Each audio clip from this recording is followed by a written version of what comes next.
Hello, I'm Mark Morial, President and CEO of the National Urban League, and this is the State of Black America Unmasked. We have a dynamic program for you, but it would not be possible at all without the help of our presenting sponsor, AT&T. They're a staunch supporter of the National Urban League, a company committed to diversity, and during these times, it's so important that we can count on them. As an advocate of economic empowerment, AT&T has been a strong champion of our initiatives. To share more about AT&T and its commitment is its new CEO, John Stankey.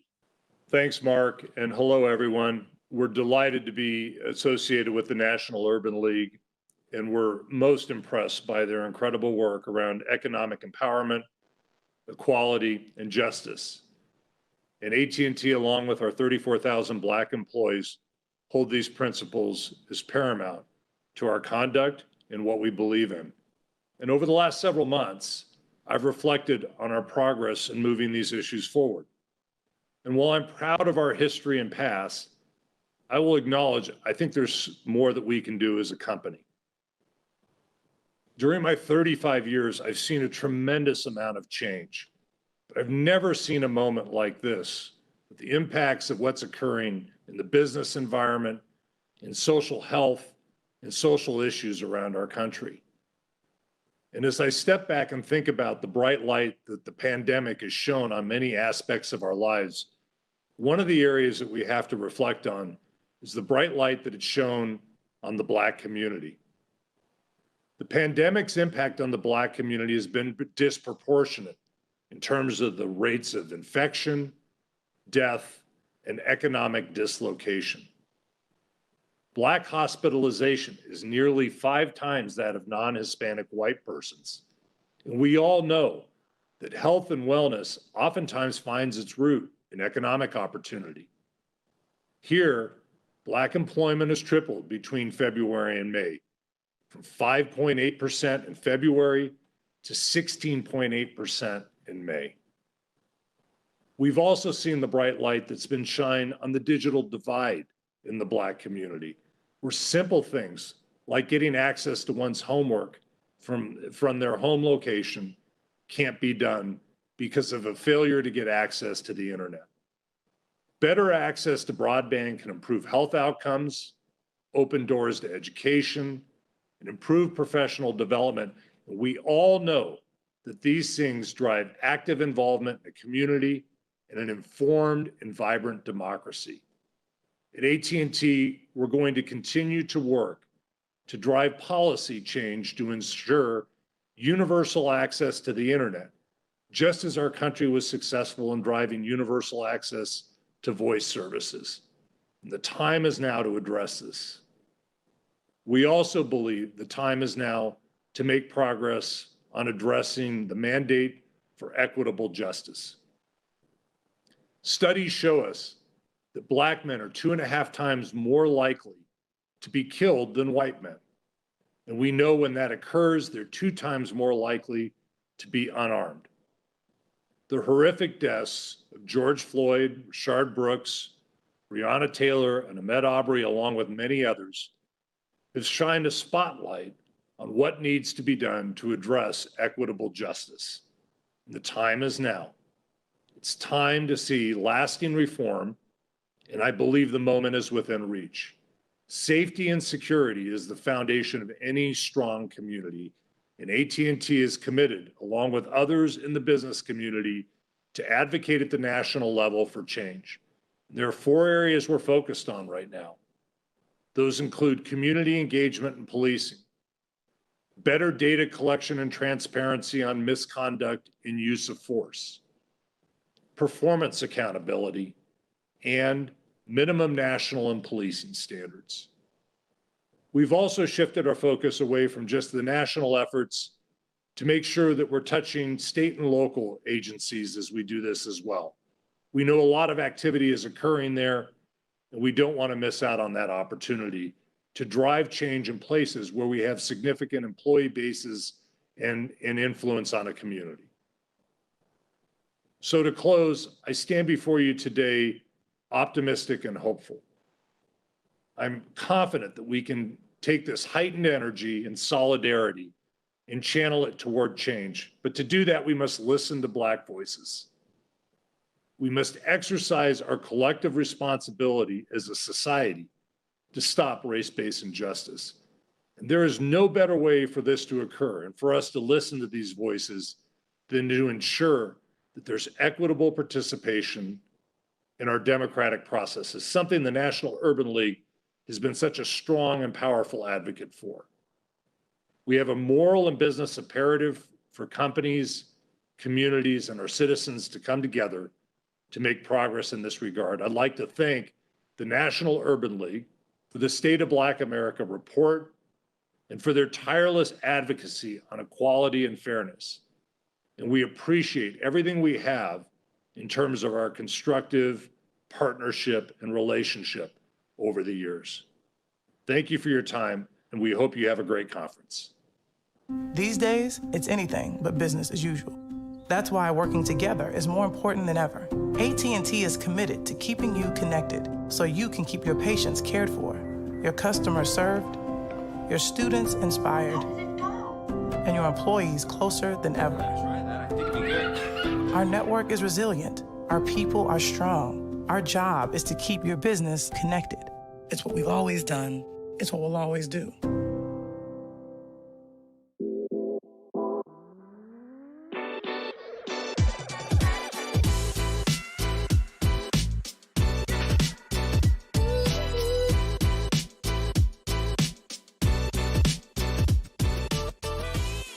Members, friends, online supporters of the National Urban League and the Urban League movement, welcome to this, our virtual presentation of the 2020 State of Black America report, Unmasked.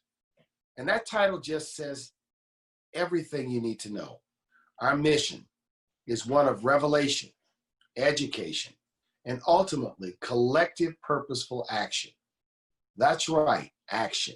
On one level, this event marks the long-awaited release of the Urban League's annual State of Black America report. Our signature report is respected and referenced, and it's a resource for up-to-the-minute data and thought leadership on matters of racial equality in this nation. As in years past, Unmasked examines the status of Black lives across a set of benchmarks: economic stability, employment, education, health, home ownership, and access to the vote. Now, if you were awake at all this year, it's not a spoiler alert to learn what the information revealed in the State of Black America has to tell us about 2020. Top story, this global pandemic that has disproportionately devastated Black communities, destroying small businesses and wiping out decades of home ownership. Our research partnership with the Johns Hopkins Center for Health Equity in Baltimore has revealed a bleak picture of the pandemic. Black, Latino, and Indigenous people are getting sick and dying in drastically higher numbers. For African Americans, we are 3 times as likely to contract the coronavirus and nearly twice as likely to die from it as whites. A stunning wave of civil protest in cities across the nation, inspired by the tragic murders by the police of George Floyd, Breonna Taylor, and a number of others, has launched a much-needed nationwide reckoning on racism, from the corridors of corporate power to the streets of our most underserved communities. The State of Black America is literally unmasked, and we are being challenged like never before. But we're challenged and we're not defeated. And that's why you're here. And that's why I'm here. And that's why the Urban League movement is here. And that's why we present the State of Black America. Because it's absolutely true that systemic racism and patterns of injustice in 2020 have been unmasked. But our calling as Americans who fight and work for justice and equity has been unmasked as well. There's no hiding for what we need to do. There's no hiding from our responsibility. We must, yes, we must, turn the moment into a movement. And the movement starts now with your engagement in today's sessions. We'll start with surviving COVID while Black. Now, this session takes us to the pandemic inside the pandemic. Deep-rooted bias and structural racism in the health system and the economy and the system of education predated the crisis. And that deep-rooted bias and structural racism has accelerated the spread of this wicked and awful virus.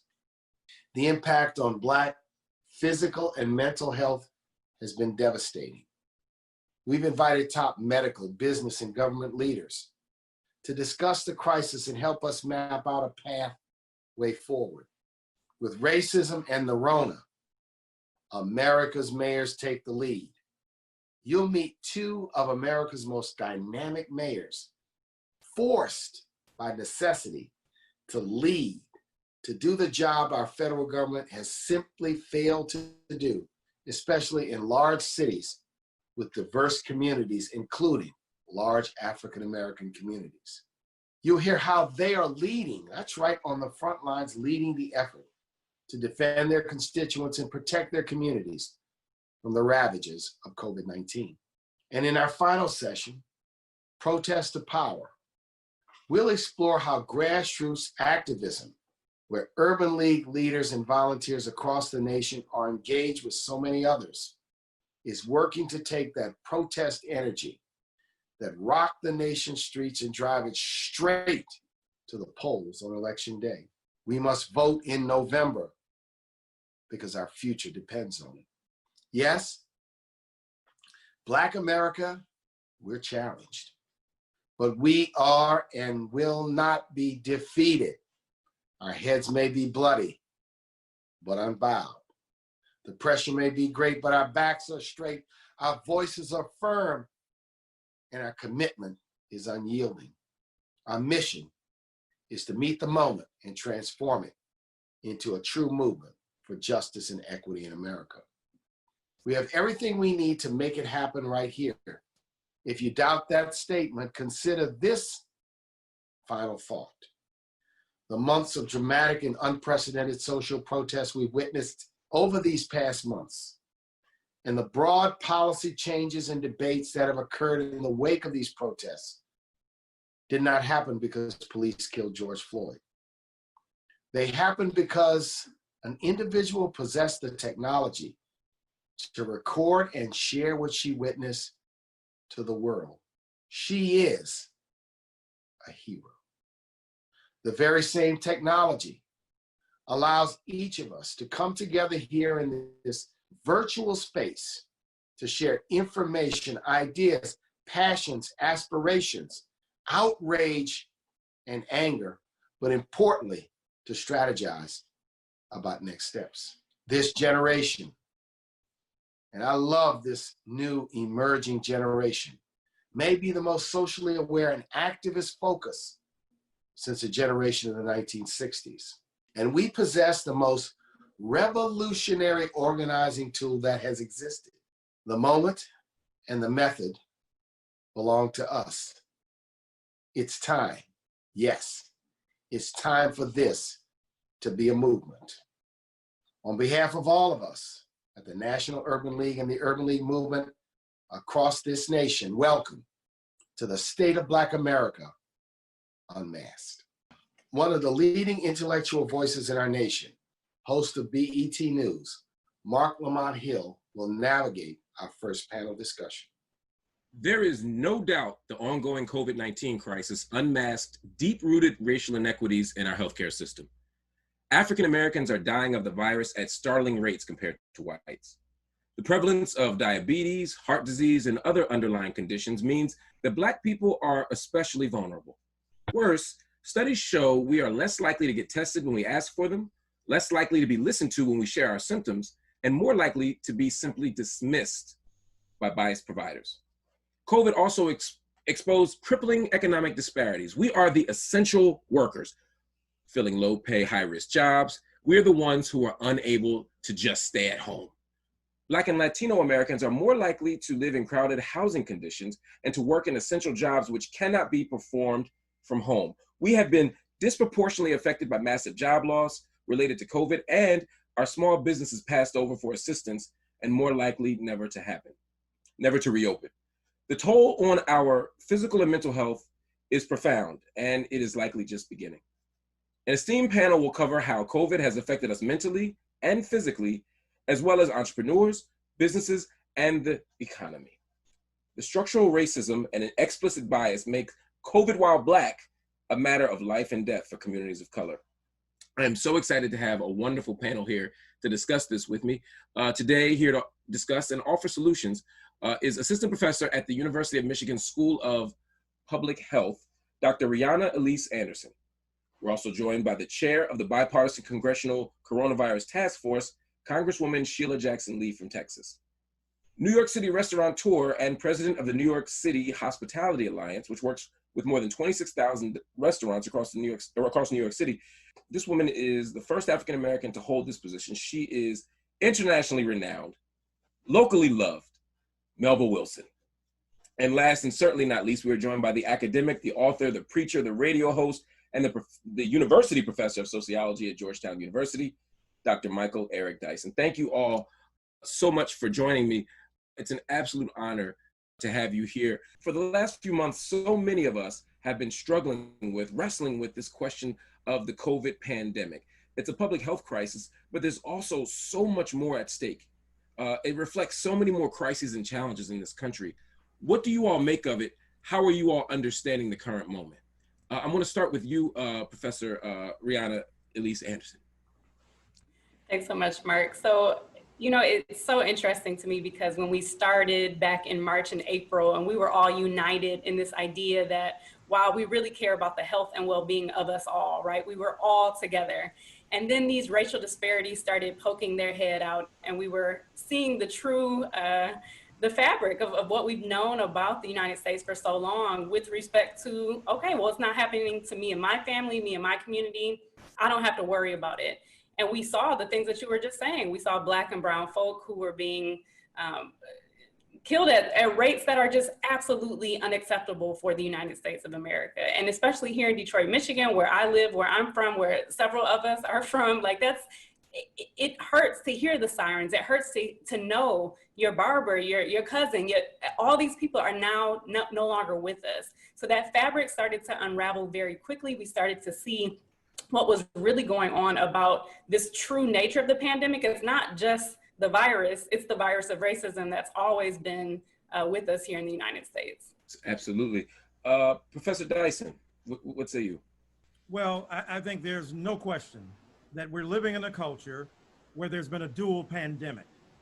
On the one hand, we've got COVID-19, which is an unprecedented global crisis that has been exacerbated by malfeasance, malicious mendacity, the refusal to grapple with science, and really the vicious underbelly of white supremacy, which has underrepresented people of color as they are overrepresented in the numbers.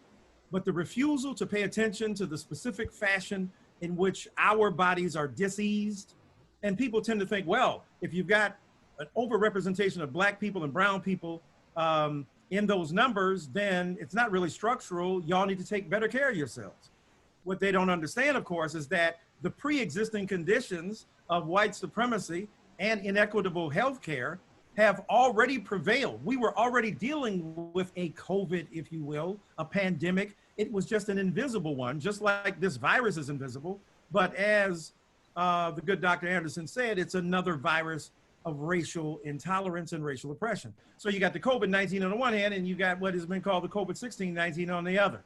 You got George Floyd, you got the Breonna Taylor, you got the Ahmaud Arbery, and the convergence of those resulting in a powerful manifestation of the inability of this nation to address us as fundamental citizens. We're on the front line, we can't get no help. When it became known that this was a Black disease or a Latinx disease, the white guys and women with the guns started appearing at the state capitals.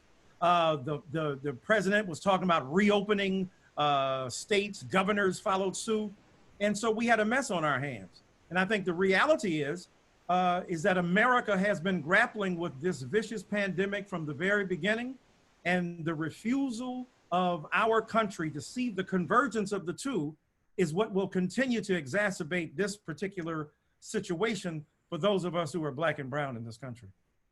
Melba, you are in New York City. New York City is relatively stable. In fact, it's probably one of the safest places to be right now.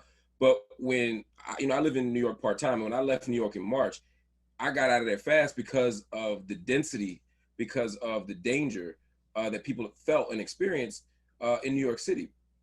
That risk that people felt was doubled and tripled among Black folk. As someone who works with the public and as a Black person yourself, what did you experience? How did you feel dealing with COVID while Black? And you just said it, dealing with COVID while Black. There's always been a pandemic in this country. It just now it has a different name. Now it's called COVID-19. There's been a pandemic of racism in this country. So the pandemic is not new. The name or the virus may be. However, the virus of racism is definitely not new. One of my cousins, he says, when America catches a cold, Black America catches the flu. And that's what we've seen here in New York. There's so many reasons, as my dear friend Michael Eric Dyson and Dr. Anderson just noted, COVID while Black, the food deserts that are in our communities, the lack of fresh fruits and vegetables. Why are there so many bodegas or corner stores in our neighborhood that people are getting hot sandwiches, cold sandwiches, and that is their dinner? What about the 3 food groups? Okay, what about fresh grains, fresh vegetables, fresh fruits, and healthy lean proteins? We don't see a lot of those in our community. Why in Harlem do we have so many bus depots? Why do we have a beautiful park for kids built over a waste depot? So, okay, the park is gorgeous, it's beautiful, but our kids, while they're playing in this park, at this park, they are inhaling fumes from a garbage dump. This is infecting them. It's affecting them. And those are just some of the racial disparities that we see that have really come to surface, not just during COVID-19, but at so many other points in our lives. Congresswoman Sheila Jackson Lee, that structural stuff that Melba Wilson spoke to, that Professor Dyson spoke to, that Professor Anderson spoke to, is so critical. About 4 weeks ago, I tested positive for COVID. And, I had a rough week or two, but I was able to access testing. I was able to access a doctor if I needed it. I had access to fresh fruits and vegetables. I could afford to work from home. I could do these Zooms, which we all love to do. My life wasn't fundamentally disrupted. And I had protection, but so many other folk who are poor, who are Black and brown, didn't have that luxury. Some of them still had to go to work. Some of them couldn't social distance because they lived in a house where you just couldn't get 6 feet from somebody. You couldn't get 6 feet on a regular day. How do we as a country deal with these structural things that can't be resolved even at the medical level? How do we deal with this stuff? Amon, thank you. And I will not utilize my visor, screen protector that represents the fact very seriously and very sadly that I'm in one of the now existing hotspots in this nation. And I wanted to just hold up just a bunch of paper that reflects the Centers for Disease Control recent capturing of the disparities of death in COVID-19. And I'm so glad that you've made it out to the other side. But in almost every category, Black and brown people are at the highest levels. Shockingly, when some physician tried to argue with me that don't worry about children, they don't get COVID-19, the CDC has high numbers for African-American 0 to 4 years old, we're at 16.9% infection. Hispanics are at 21%. Just dispelling all of the myths that people have had. To your question, let me add my daily work since the passing of John Robert Lewis is to quote him. One of the statements about him was the New York Times op-ed that said that he was willing to risk his life for justice. But I remember his words that he was tired of being beat, tired of being arrested by the police, and he simply wanted freedom now. It is now 2020, and the infrastructure of America still has African Americans and people of color crying out for freedom now. One of the things that evidences the power of election and the power of those of us in the Congressional Black Caucus in the United States Congress is that we took the limited tools that we were able to use to be able to, once we were able to get the administration to pierce in to these devastating numbers. And let me just say this, Amon, in New York, as you left, what was happening is that New Yorkers were dying at home because they were not able to get tests. They would go to the emergency room. No one knew what it was. We didn't have an effective leadership administration that was going on in Washington. And so basically they were undiagnosed. And your leadership obviously got a grip on things. So what was done is we had to dig into the very horrible infrastructure that did not exist. I'd done 2 press conferences in February asking the government, are you aware, are you on point for COVID-19? But what we did in the first Group of Heroes Act was get right into the testing. Not that it is the best regimen. I'm not promoting it other than to say that it's better than zero. And that's what we're doing down here in Texas, and particularly Houston and Harris County, testing, testing, testing. We got into the need for hospital compensation for those that didn't have insurance. And this is working with the Congressional Black Caucus and other members of the House majority. We got into trying to support and stand up the US Postal System. We went into compassionate release really strongly in order to try to get the Bureau of Prisons to release individuals throughout its system, including the detention centers, which we've had a tough time with, because we knew that that was going to be a petri dish for the idea of the spread, the community spread. And what we tried to do further is to ensure that, as I said, we had hospitals, we had testing, and yes, that we had nutrition. And then the ultimate was to come up with that $600 for survival. How ridiculous for someone to say, oh, these folk are staying home. They're staying home because they're sick and they're dying. And then, of course, the cash disbursement. So in terms of the infrastructure, we immediately saw what was pending. We saw that people would lose jobs. We saw that people would not have any income. We saw that people would be subject to the horrible legal construct of evictions and mortgage foreclosure, putting people in the street during a pandemic, and it fell heavily on African Americans. So let me acknowledge the National Urban League for its leadership as a historic civil rights organization, but being current and speaking to us on the crisis of which we face. But we attempted to deal with the infrastructure. I'd like to be able to expand further, but my last point, because I have to open with this, the other infrastructure that needs to be addressed, of course, is the ongoing disparities that I hope HR 40, which the National Urban League has endorsed, the commission to study and develop proposals for reparations that pierce into these ongoing, consistent, time after time disparities, that then when we're faced with these crises, hurricanes, tornadoes, criminal justice crisis, that bears on our mental health concerns and our physical concerns and our life and death, that we've got a roadmap that we can dig in and get these issues addressed. Professor Dyson, Congresswoman Lee just mentioned some hurricanes and some tornadoes and other natural disasters. I was thinking of your book, which is actually hanging behind me, Come Hell or High Water, about Hurricane Katrina. And one of the things you talk about in the book is the fact that we have natural disasters, but our response to these disasters is something different, right? We can't control if a levee breaks. We can't control if a pandemic, at least at the immediate level, if a pandemic breaks out, but we can control what we do when it happens. What do you make of the government's response to to the pandemic, or to COVID-19, even before the pandemic. Maybe that's right.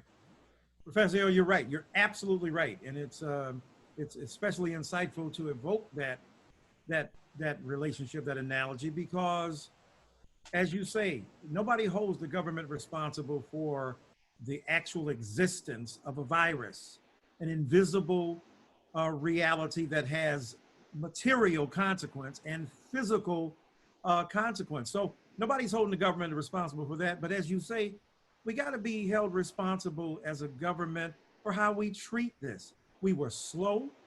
We were denying it was real. The anti-scientific mindset that many white Republicans never seemed to be bothered by when it came to empirical verification of certain theories about Black people or Latinx people, or what would happen with non-binary people or gay people or trans people. They ain't had no problem with that. right. But when science began to redound negatively on them with the anti-scientific attitude, which says that 2 + 2 is not 4, which suggests that global warming is a hoax, when the Fox Newsization, if you will, of the whole approach of a president, a sitting president, who is getting his marching orders from a cable television rather than his own well-informed, disease expert, Dr. Fauci, we're in trouble. So the handling of it exacerbated the problem. If you look at other nations that are comparable to us, where are they now? They have tamped down on it. They've been able to get it under control because they took it seriously. They thought that stuff that was messy stinks. And you know what our parents used to say. So because they believe it stank, they got to buying some toilet tissue so they could wipe the parts that were relevant to remove the fecal matter. Excuse me for the explicit reference there, but the point is that we don't believe that pork is greasy. So we got a president who, right, and no disrespect because Melba makes some dynamite, non-greasy soul food. So the reality is, and I have had it for myself, a scientific test. I can empirically verify that's some of the coldest chicken ever made on earth. So the thing is that, Dr. Hill, that the anti-scientific attitude that's deeply entrenched in this culture with a certain conspiratorial bent, Right. in concert with power. It's one thing to be a conspiracy theorist, another thing to have the power to do something about it. We had a perfect storm of the worst possible consequences of an anti-scientific ethos that pervades this administration, not government, but administration, with the power to withhold critical resources to argue with Dr. Fauci and Dr. Birx about what's going on. The handling of it was horrible. And those white Republicans who now understand, because some of them are getting the disease, some of them are being victimized by that, the late, not just white Republicans, but Black Republicans like Mr. Herman Cain, who actually died, who was spotted at the Tulsa event having a party, and then a month later, dead. Yeah. So the reality is that, yes, it's been poorly handled. The mendacity, but also the mediocrity, the lack of competence. And I'll end by saying this. Here's a guy who was asking for Obama's, since this is this Obama's birthday? Since this is Obama's birthday, you axing, as Black people say, for his transcript and for his grades. And we know somebody took the SAT for you. Somebody must have taken the test for you. So he's smart, really smart as a stable genius.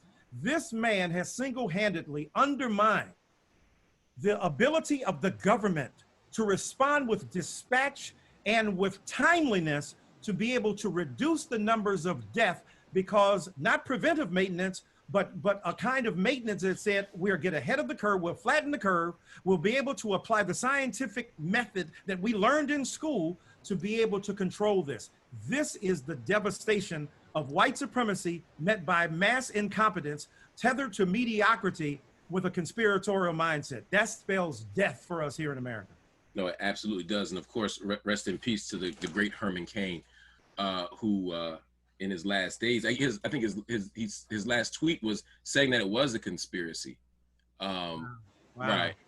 Wow. And yeah, it's unfortunate that some people, bought into that right down to his last words. Professor Anderson, another part of the government's response, you're a public health expert. So much of our response to this seems to ignore, as Professor Dyson alluded to, the empirical evidence. I mean, initially we heard that it may go away in the summertime from heat, although there were no studies that showed that. Right. There were conversations about whether we needed masks or not. There were Right. conversations about whether or not people should, can go to work after a certain number of days. There were conversations about whether or not surfaces could be sites of contamination and infection. And it seemed as if from the White House on down, but especially from the White House, we were getting a set of messages that public health experts were saying, either that ain't true or we'll know if it's true or not. Right, right. How does that happen? I mean, we've talked about it already, where there are people who want to please the government or the administration in such a way that they'll even flip-flop on some of their own responses to what they know is true. So on the one hand, we do have people who have been very consistent and very clear the entire time. These are the ways that we need to go about handling an infectious disease, which we do know about, right? So maybe we don't know the ins and outs of COVID-19 to the extent that we'll know in years, right? It's a new virus, it's a new disease. But some folks were consistent, like, this is what we know about spread. These are some of the things that have worked from 100 years ago that we know today should be able to work. So I think, again, some of these concerns, if you have an administration that's putting out a certain statement, folks are trying so desperately to meet him where he's at, or to meet this idea that maybe I'll have a job, or like maybe I'll be in his good grace if I continue to say the things that appease him or appease this administration, when we also know that's not true. But folks are trying so desperately to be in that good grace that they're changing their words a bit. So especially when we're thinking about masks, we know that N95s were in short supply, but there should have never been any statement that was put out that we shouldn't be wearing masks at all. That was simply not supported by science. We have pictures, we have evidence of the public health expertise that was used in 1918, 1919 to show covering your mouth actually is going to help. So now you've got mixed messaging. And now, again, we're going from one foot to the other, just trying to get this message out that maps on to what someone who has no scientific expertise, no background in this whatsoever, is trying to put out. So I think that you're seeing these people who are really trying to put on a good face, which, again, when we're thinking about masks, right? If we are masked, if we're not able to show everything about what we know, if we're being held back by some of these things, then folks don't think that they'll be in the best space or the best grace. So they're trying to essentially unmask themselves to show, well, we can go to these auto factories, we can go to these hospitals without masks to demonstrate just how aligned we are with this administration. And again, that's not supported by science, nor is it supported by the actions that we've seen with this administration, that you too will get left in the dust, or unfortunately, you will contract the virus and be sick like Mark and I, or other folks that we've seen in this world. So that's what I would anticipate some of this non-scientific rhetoric and this flip-flopping.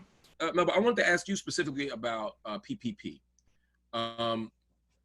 Because we're talking about the government response to this. And one of the ways that the government attempted to respond to the economic dimensions of this pandemic was to generate trillions of dollars and offer them to various things. There's corporate bailout, that was a big part of it.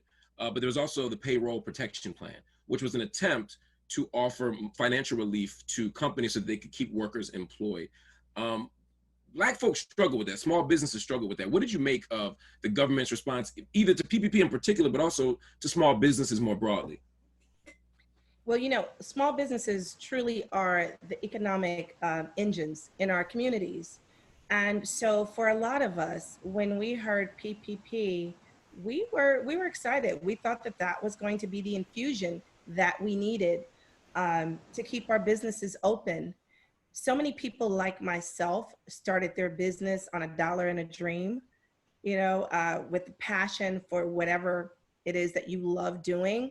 And I'd saved up money for years, literally, and that's how I ended up opening my business. But so many, just like myself, literally started with having the passion.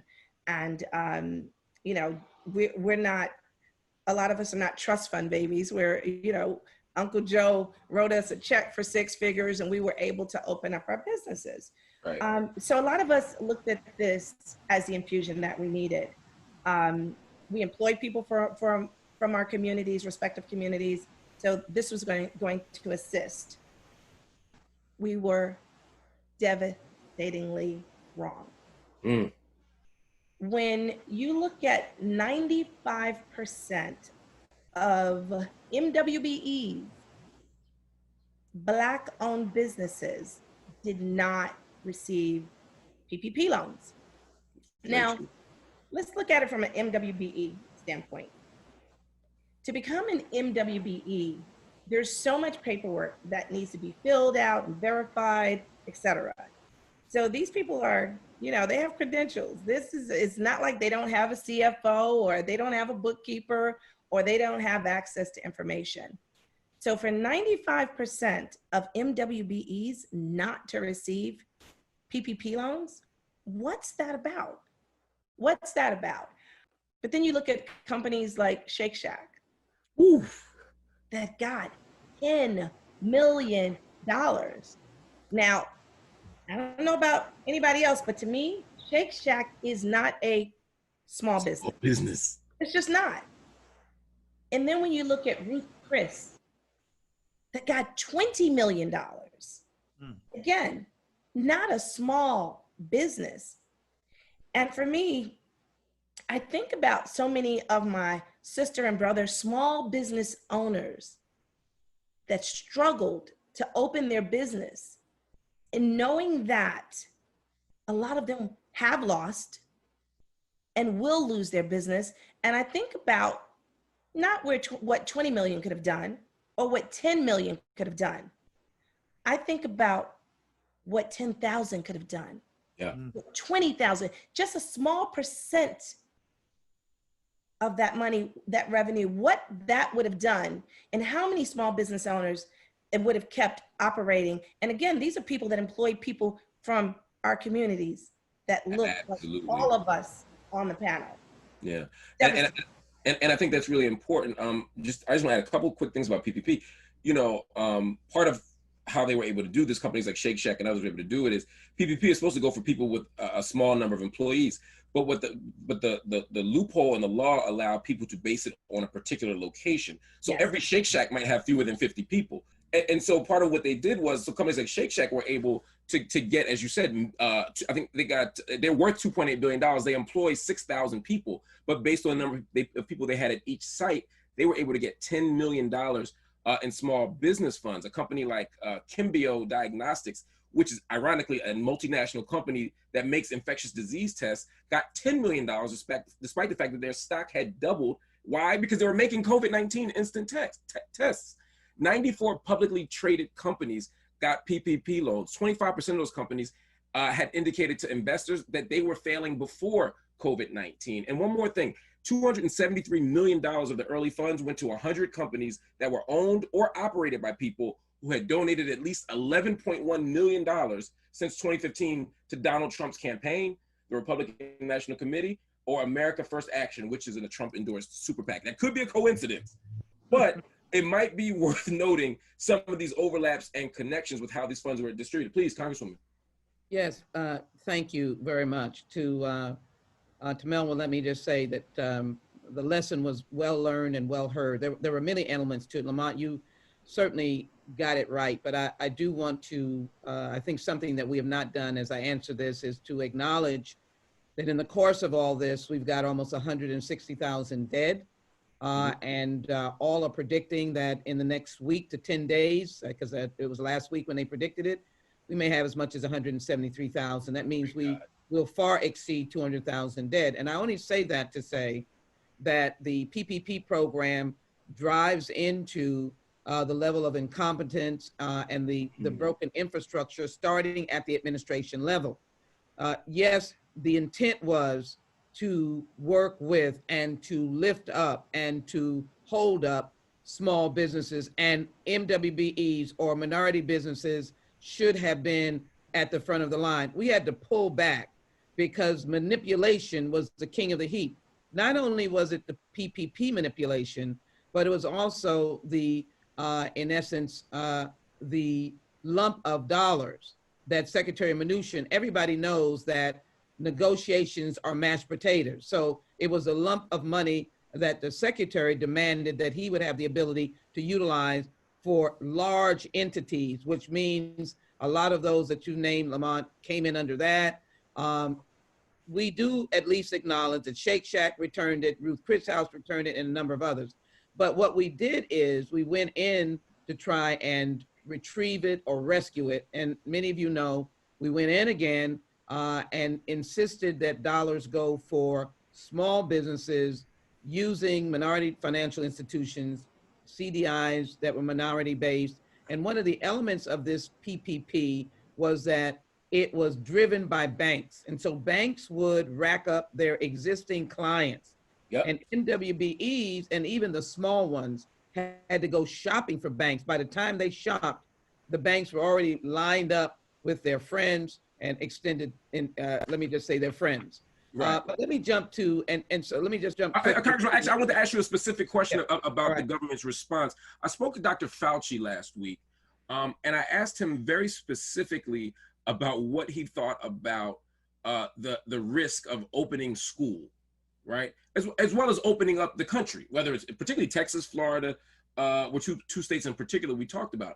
And his answer was, he was being as careful as he could be on the school question. He said they should use flexibility, that they shouldn't open everything up, but state to state should matter.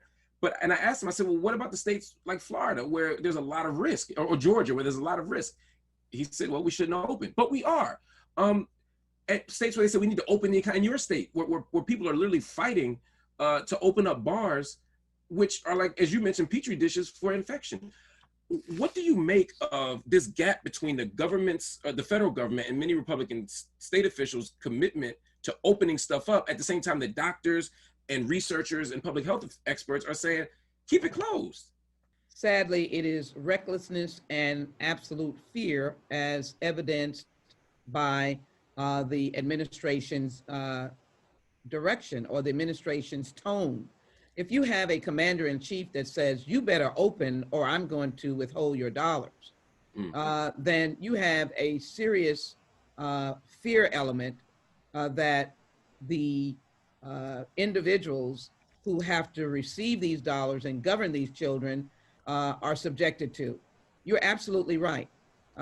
This state, Florida, which never adhered to any CDC recommendations, but our state, Texas, opened up, as all the local mayors are saying, entirely too early, May 1st, which is what led us into the hotspot that we are. It led us into double-digit deaths. It led us into the enormity of the infections that we have, over 300,000, the constant death, the overrun ICUs, the beds in the hallways, people, our neighbors, friends, and others dying. And of course, now we face the inevitable question about schools. The major or the largest school district, Houston Independent School District, will be opening on September 8th. But let me give you the dire circumstances of that. In the HEROES bill, which is being stymied by not only the administration, but the Senate, we asked the question whether or not any of these senators have constituents who are mourning their family members, who know the devastation that people have faced, either with COVID-19 and have survived, or either with family members who have died. But I'm holding in my hand two statistics, again, that I'd like to emphasize, and that is deaths among children 5 to 17. Now, the numbers may be low, but in brown children, 34%. In Black children, 37%. It's not one, it's 34 and 37. Do we want to take that chance and challenge without knowing completely how to deal with this question? I understand the socialization issue. That is a serious issue, as well as it is a serious issue for teachers who are concerned, bus drivers who are concerned. And so rather than having the calamity that we now have, because our governor and many others opened too early, and that is evidence of Arizona, it's evidence of New Mexico, Texas, and sadly, even the governor of California has recognized that that might have been too early in opening. So the point is that in the HEROES bill is $175 billion to help with cleaning and sterilization and decisions about if you want to do outside buildings, to be able to really try to dig down on how you educate our children. But Dr. Fossey is right. One, we should follow the CDC guidelines before we open any schools. We should pay attention to the CDC numbers and disparity about what can happen to our children and what can happen to children who live in intergenerational homes where grandma and great-grandmother, aunts, uncles, and others, which is no shame, live together. And absolutely, and that's our concern. I mean, these kids may be asymptomatic, but when you come home to grandmama who's raising you, now we have a whole set of other problems that we have to wrestle with. But again, too often we're considered, and our lives are considered to be disposable. Professor Anderson, I want to go to you because there's a mental health piece to this. We often neglect mental health in our community. Talk to me a little bit about what COVID-19 does, the toll that it can take, not just on our physical bodies, not just on the economy, not just on our businesses, but on our mental health. Yeah, no, that's good. So the toll that we know it takes, if we look at some of the numbers starting from early March, we know that Black and Latinx folks had 3 times the rate of stress and depression and anxiety than other folks in the United States. That stayed pretty consistent. So about 4 out of 10 folks said they were stressed, anxious, or depressed if they were Black or brown. You saw those numbers starting to tape off a bit, and then you had George Floyd. So numbers around May 21st through 26th skyrocketed back up, with Black folks now having an exaggerated level of stress, depression, and anxiety. So we keep talking about this dual pandemic, but what we know and what we have to address with what the toll of COVID plus a racial pandemic, what it's doing to Black folks is absolutely creating a lot of stress in their bodies, which can make them more susceptible to COVID, right? If your defense system isn't as protective as it normally can be. But it's also doing what we know for generations has been challenging to, quote, wearing the mask. We have always been folks who have not expressed ourselves through things like therapy or talking with folks. We like to keep our stuff inside or inside the house. But now your house is your job. It's so many things for so many people that it can influence the way that you can even find protection or coping within your safety space, right? So you can't express yourself. You're not able to do the things that you would normally do to cope with what's going on in the world. So now you're even more, quote, masked because you're not talking to people, you're not engaging with people or the things that you would normally do to get your stress out. So we absolutely need to keep mental health as a priority because we need folks who talk to us and to make sure that we're doing well so that we're not stressed out, we're not anxious, we're not depressed as some of the numbers are showing. Absolutely. Professor Dyson, what message should we have to young people, particularly African-American youth, about what to do, how to respond to this sense of unsafety that they're feeling, as you mentioned earlier, from the streets and the police to the COVID-19 to all the other things? What message should we have for people? Yeah, it's a great question. And many of the adults don't have the answers for themselves, because partly what it means to have a mental health crisis upon looking at George Floyd, there ain't nothing we can do. This dude ain't killing nobody. He just begging for his life, and they are treating him like less than an animal. Like this is a reversion to chattel slavery. This is what Roger Taney of the Supreme Court back in the Dred Scott decision concluded, that Black people have no rights that white people are bound to respect. That's very difficult then. Remember Martin Luther King Jr. say, how do you explain to your kids that when they want to go to Funtown that they can't go because they're Black? So now that's the same question. How do we tell our kids, you are disposable? We are shedding people like we shed skin. And what we have to say to our kids is that A, we love you. B, because we love you, we're going to have to be more disciplined in trying to circumscribe your movement. And C, because we love you and we want to protect, and circumscribe your movement, we've got to figure out a way to give you some alternatives, not only for recreation, but to make certain that in the long run, you understand that you are in charge of trying to make your health better, right? A critical lesson we have to transmit to our kids as this virus is being transmitted asymptomatically. We have to figure out ways, generate ways to tell our kids that this is how you can exercise agency. And the most fundamentally healthy agency you can exercise is the self-care. And Black Lives Matter has made that sexy in a way for my generation it never was. We used to crack on it. Oh man, self-care. Dr. King didn't stop in the middle of the march and say I needed a massage. You know, we joking with him. Now what Black Lives Matter have proved to us is that self-care is a particularly crucial way to take care of the community. Because if you're spreading disease to your parents or your grandparents, and they don't even know, your self-care has failed to in a positive way, impact the people around you. Put your own mask on first. And after you put your own mask on, then take care of those people who are with you.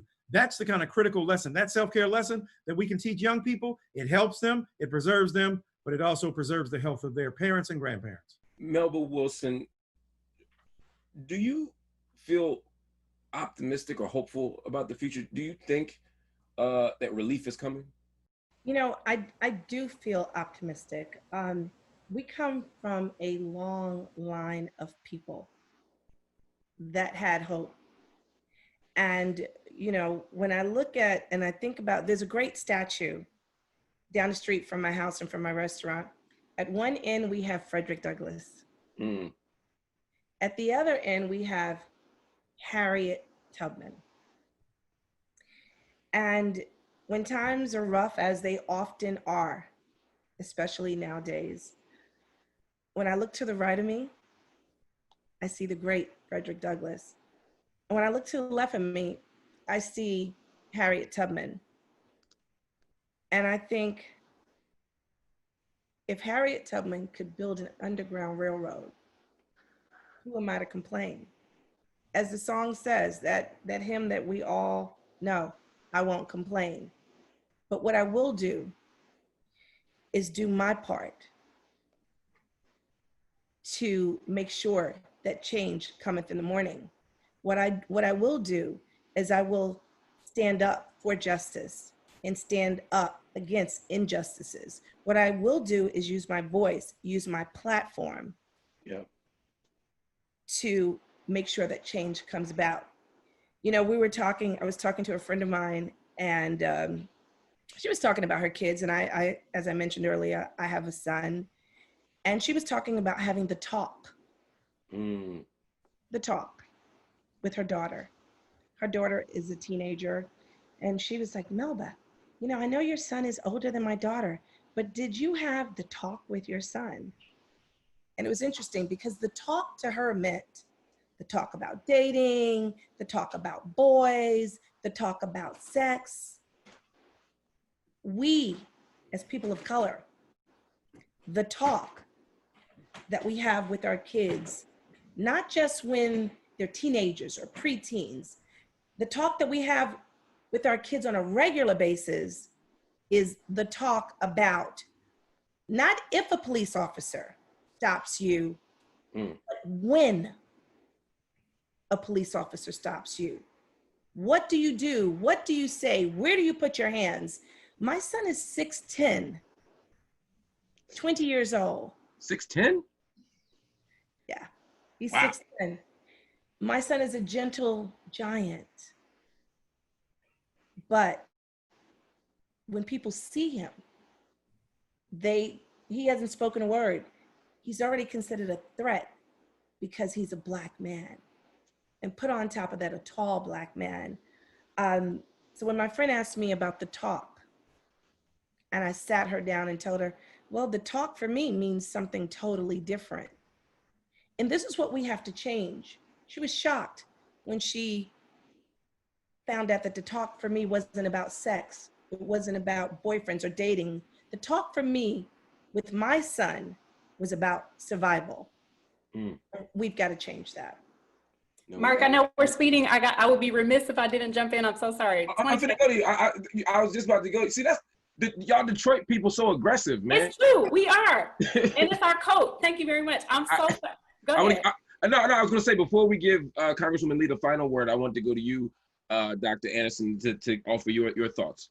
Because that's my work, y'all. Y'all keep talking about the talk. Michael trying to take it, Melvin trying to take it. That's all me. So the talk, the one thing I want to say about that from a mental health perspective, a lot of folks in the media were asking about when's the right time, or like, when should we have this conversation? I have two very quick things I want to say about that. One, for Black folks, the talk is therapeutic. So when we're talking about what do we do, how do we provide self-care, how do we have spaces where we can have conversations within families, is such an appropriate way to do this. We can cope better with the stressors that are going on in the world when we have the opportunity to have open, competent conversations within the family. So it's therapy for both parent and child. Get it off your chest. Talk about what it is that you saw on the TV, on those headlines. It's a coping strategy. It works for Black families. So that's one thing to do it.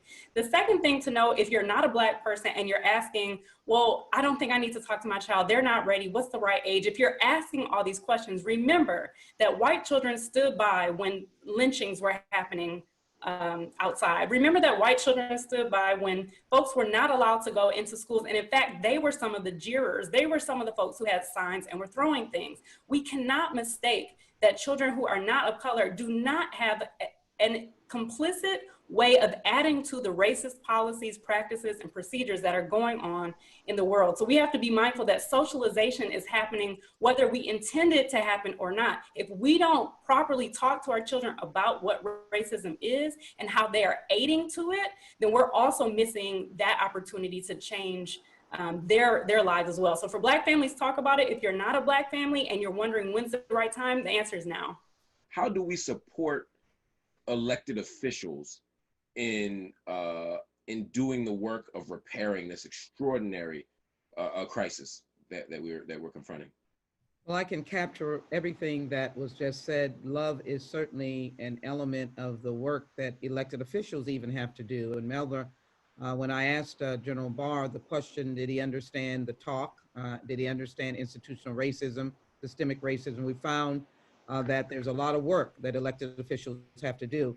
I believe there should be a red stop sign to say enough is enough and not accept the present construct, which means that we have to use the tools of elected officials, and that is not be weak on passing seismic changes in laws. George Floyd Justice and Policing Act is the beginning of reforming policing in America.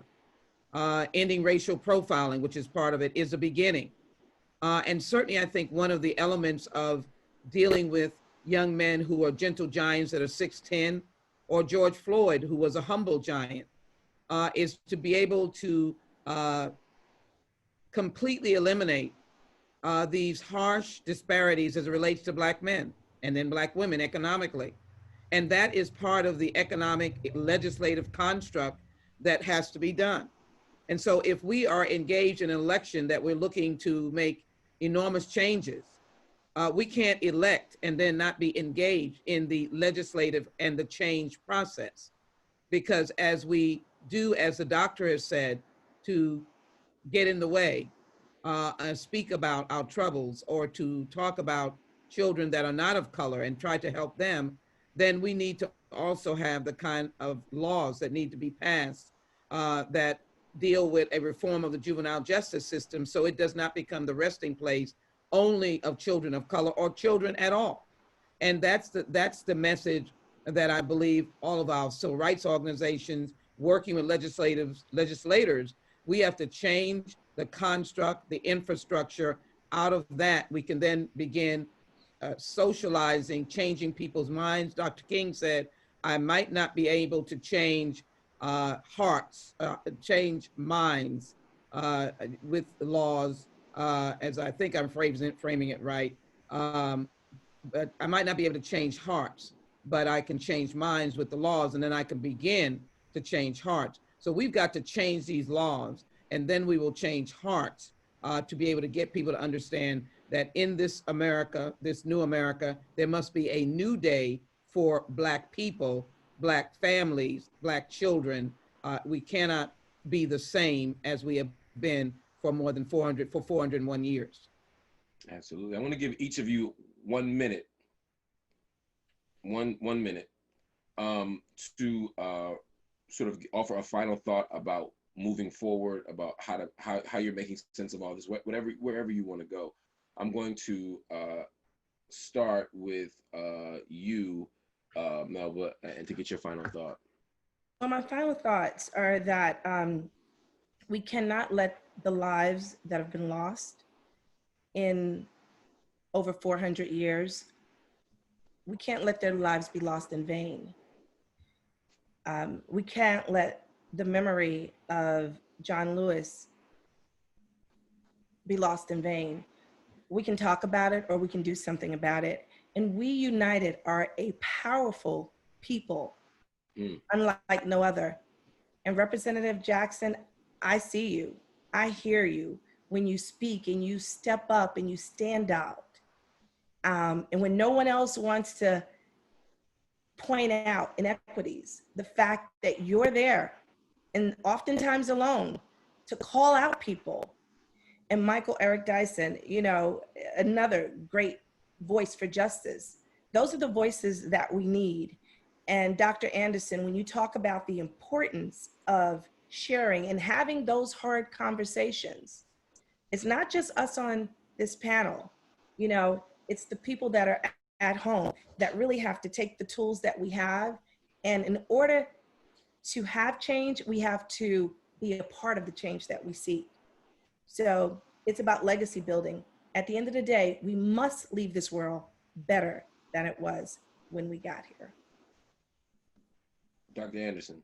All right, so it's been said that we wear the mask, and I think it's incredibly important during this time to understand what chronic stress does to our bodies and our minds. We were not built for a 5-month plus barrage of constant stress in our bodies and our mind. That's not what we're built for. We're built for a moment. We're built for maybe a day. We're not built for 5+ months. Our bodies and our minds are going through something that it's never experienced before. And so I want to encourage Black people in particular to take the masks off, proverbially, not in real life. So in real life, I need those masks on, but proverbially, I need those masks to come off so we can have these conversations about what is happening. How does it feel to lose your job? How does it feel to not be able to see your loved ones, to take that trip that you were planning to take, to save that money that you were saving for that thing? Like, how does that make you feel? And what do you want to do about it? So on the one hand, I need us as individuals to, again, take the proverbial mask off, to have these conversations and to also breathe. So right now it is a declaration, it is resistance to take a deep and deliberate breath. So I need you to do that as well, to breathe and to talk. That's on us. On the other side, for providers, I need us to understand the disparities that we've been talking about today and provide free or low cost services to folks who look like us. I need companies to understand that if someone doesn't have the financial resources to see someone, that we're in need, and that's what our work is all about, to help folks who are in need. So let's go about changing the way that we have insurance. Let's go about changing the way that we have practice with people who are in need at this time and provide free and low cost services. Absolutely. Congresswoman Lee. Thank you so very much. And first of all, let Melba know that there's a lot of love in this room, and we love small businesses. We love businesses. We love what you all have done for us. And we encourage and thank you for planting that enormous seed. Dr. Anderson, I'm just trying to get local governments to understand that their COVID-19 money should be utilized for professionals like yourself. People are committing suicide, and they're people of color and others. And I believe that the mental health space should be a large part of our COVID-19 funding. I'm going to be reaching out, so thank you. I know that we will hear from my good friend, Michael Eric Dyson, and thank him for his genius. Let me just say that we should be wearing physical masks. I want to leave with that. That's why I had this shield. We should continue to wear those, but we should be unmasked with our souls and our spirit and our connectedness to people, whether it's virtually our neighbors or whether it's our family members that we live with. We do need to be connected. That personal note I wanted to give. But at the same time, I think it is important to understand that I'm looking for seismic change to give people relief in what they have been experiencing. And I don't believe government is all, but that is my business. It is the sphere and the space that I'm in. And I'd like to make it a better place than when I found it. I would like to do that for all of the people that are in pain.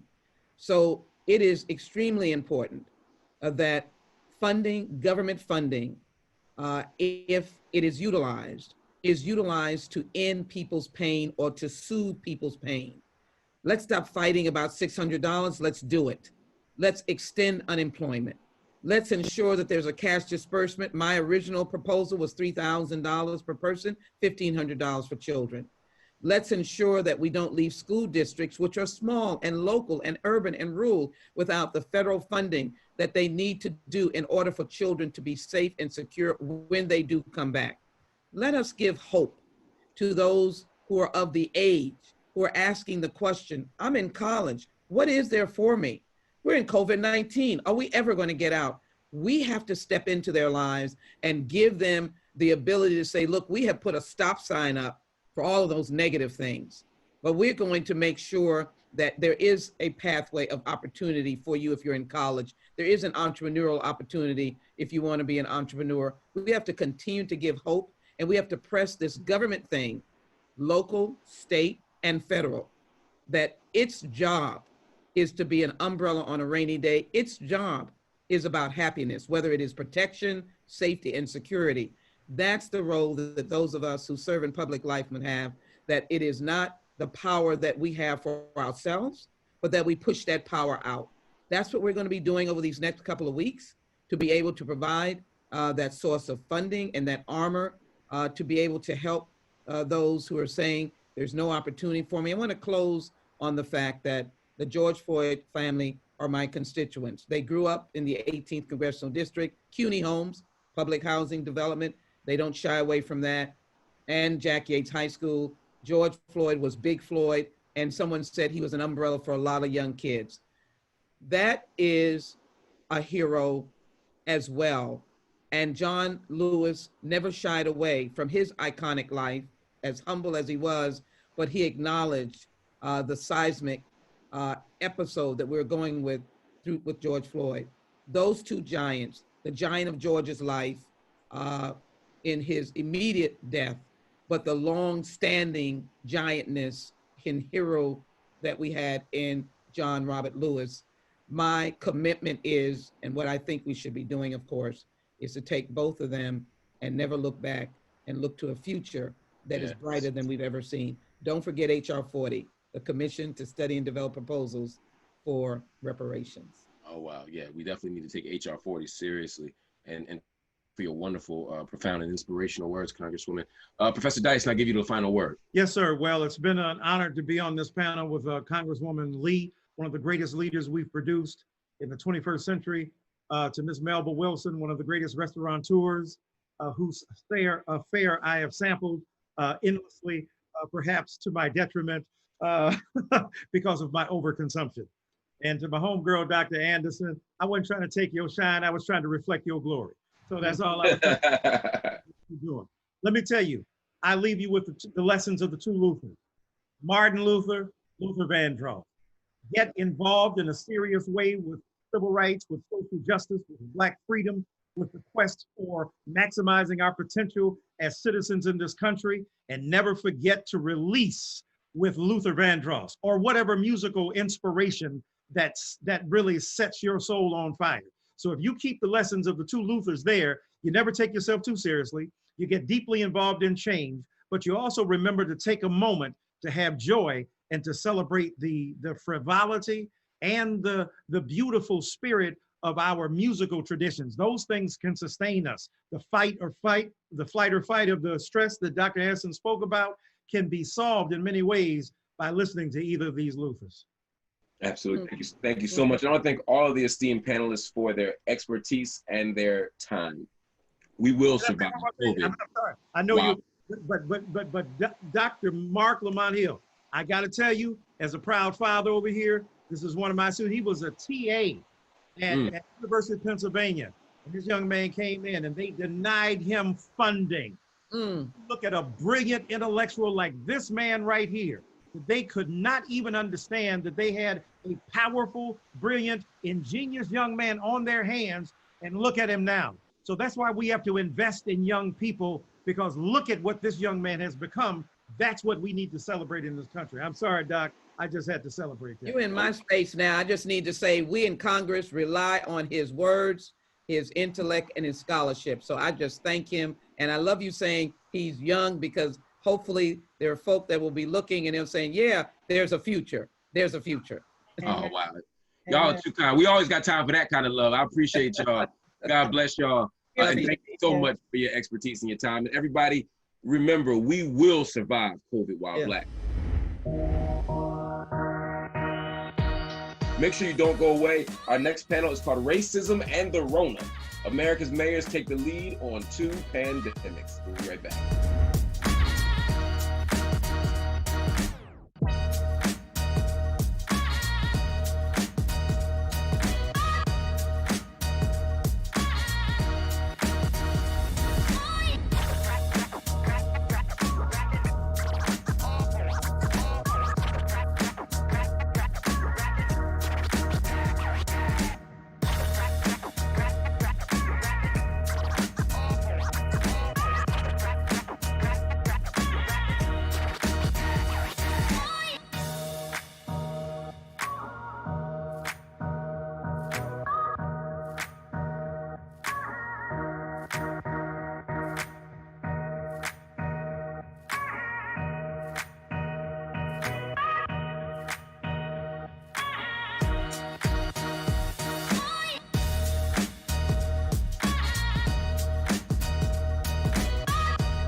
Crime go on with the police department, it gets thrown out. Police, they don't serve time. So they feel because they have a badge and a gun, it's okay. But it's not okay, because enough is enough. People are standing grounds now. Black lives matter. Lives are being lost to both. It's easy to be afraid of police brutality because we can see it, and it's been happening for so long. In order for us to defeat police brutality, we must first defeat the virus, mask up, and continue to fight. After the murder of George Floyd, I felt sad, I felt angry, and I was disgusted. I also felt that I lost faith in our justice system. It's very difficult to feel safe when I have an 18-year-old Black son, a 24-year-old Black daughter, and a Black husband. With systemic racism, it's difficult to feel safe in America, period. However, I know that change is gonna come. God has a plan, and I'm gonna ride it out. After the murder of George Floyd, I felt angry. I felt enraged. I felt sad. We need justice. We demand police reform. We need community engagement. We need it now. It really resonated with me when he called out for his mom and showed how helpless we are even in 2020 as people of color. I don't feel completely safe in my country, in my city, or my county.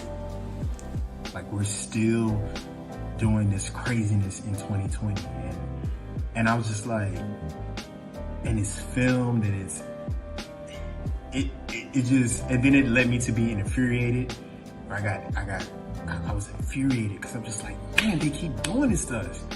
And then I got to a place of feeling triggered, because I thought about the times that, you know, I was pulled over by cops and treated unfairly and unnecessary. And it just made me feel dehumanized as a Black man. Although we have been victimized by police brutality, we're not victims. And I just want us to always be mindful of that. Like, while that is true, this is true as well. So while we are being brutalized, we also still have power. And I don't want us to lose sight of that.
Welcome back to the State of Black America, Unmasked.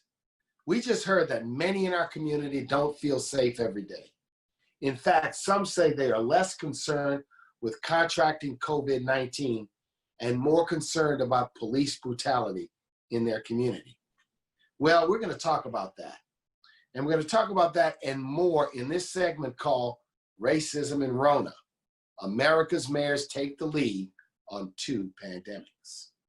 As many of you know, I had the privilege of serving as mayor of my own hometown, New Orleans. And that's why I'm grateful for the opportunity to recognize and introduce 2 great mayors in America today. 2 mayors who are leading in crisis, 2 mayors who are leading with strength and pride and a sense of purpose. They are the mayor of Atlanta, Keisha Lance Bottoms, and the mayor of Chicago, Lori Lightfoot. As I've watched these 2 mayors on the stage, what I've witnessed is 2 leaders. 2 leaders without fear, 2 leaders without trepidation, 2 leaders who've spoken truth to power, 2 leaders who've made decisive decisions in an effort to keep their communities safe, and 2 leaders who've not been afraid to challenge our national government when it has not done its job with respect to COVID. Now, one of the tragedies of 2020 is the abdication of leadership we've seen from our federal government. We deserve better, and we expect better. And while this administration bumbled and fumbled its initial response to the COVID threat, and has consistently undermined its own public health experts ever since, this administration has also presided indifferently as the economy collapsed, largely neglecting small businesses that are the lifeblood of our communities. Indeed, the most decisive use of federal power we've seen in recent weeks has been this unfortunate and unconstitutional act of oppression, such as the disastrous attacks on mostly peaceful protesters in Portland, Oregon. Our own government's neglect is most keenly felt in cities with large communities of people of color, the essential workers, the people who couldn't stay home, the people who are in industries that had to close. They've borne the brunt of COVID-19. In city after city across the nation, governors and many mayors have risen to meet the moment. In the absence of coherent guidance and cooperation from the feds, and sometimes in some states, even from their own state governments, think Florida, think Georgia, think Texas, these mayors are taking on racism and the Rona, making the tough decisions to keep people safe, economies afloat, and police accountable. For most of the 90s, it was my job to lead the city of New Orleans, to make the kinds of difficult decisions that were needed to address the problems of those times. There was no COVID then, but structural racism was a constant obstacle. Historically, New Orleans was a city that taught the nation how to build racist systems that last. I know how difficult the job is to take them down, to tear them down, and to build a more diverse, inclusive, and opportunity-filled city and economy. That's why I have enormous respect for what these mayors are doing in 2020. So let's get started.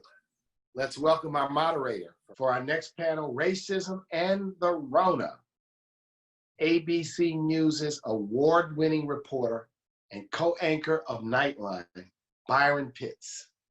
Thank you, Mark. Our panel, Racism and the Rona, America's Mayors Take the Lead on 2 Pandemics, takes a look at how our local politicians are managing. We have all witnessed the challenges on the federal level as it relates to COVID-19 and race. This often is an issue that lands in the mayor's offices where the rubber meets the road on these and other vital issues. Joining us to have this conversation, the Honorable Keisha Lance Bottoms, Mayor of Atlanta, and the Honorable Lori Lightfoot, Mayor of Chicago. Mayors, thank you so much for joining us today. Thank you Pleasure. for having me. So we'll get right to the conversation. First question, and I'd like you both to tackle this. What have been the biggest issues in your city as it relates to first COVID and then talk about this issue of race in this age of George Floyd? Mayor Bottoms, let's start with you. This has been a summer of reckoning, and there was so much uncertainty and concern already dealing with COVID-19 and all of the anxiety and depression and angst that brought. And then this movement began across our city.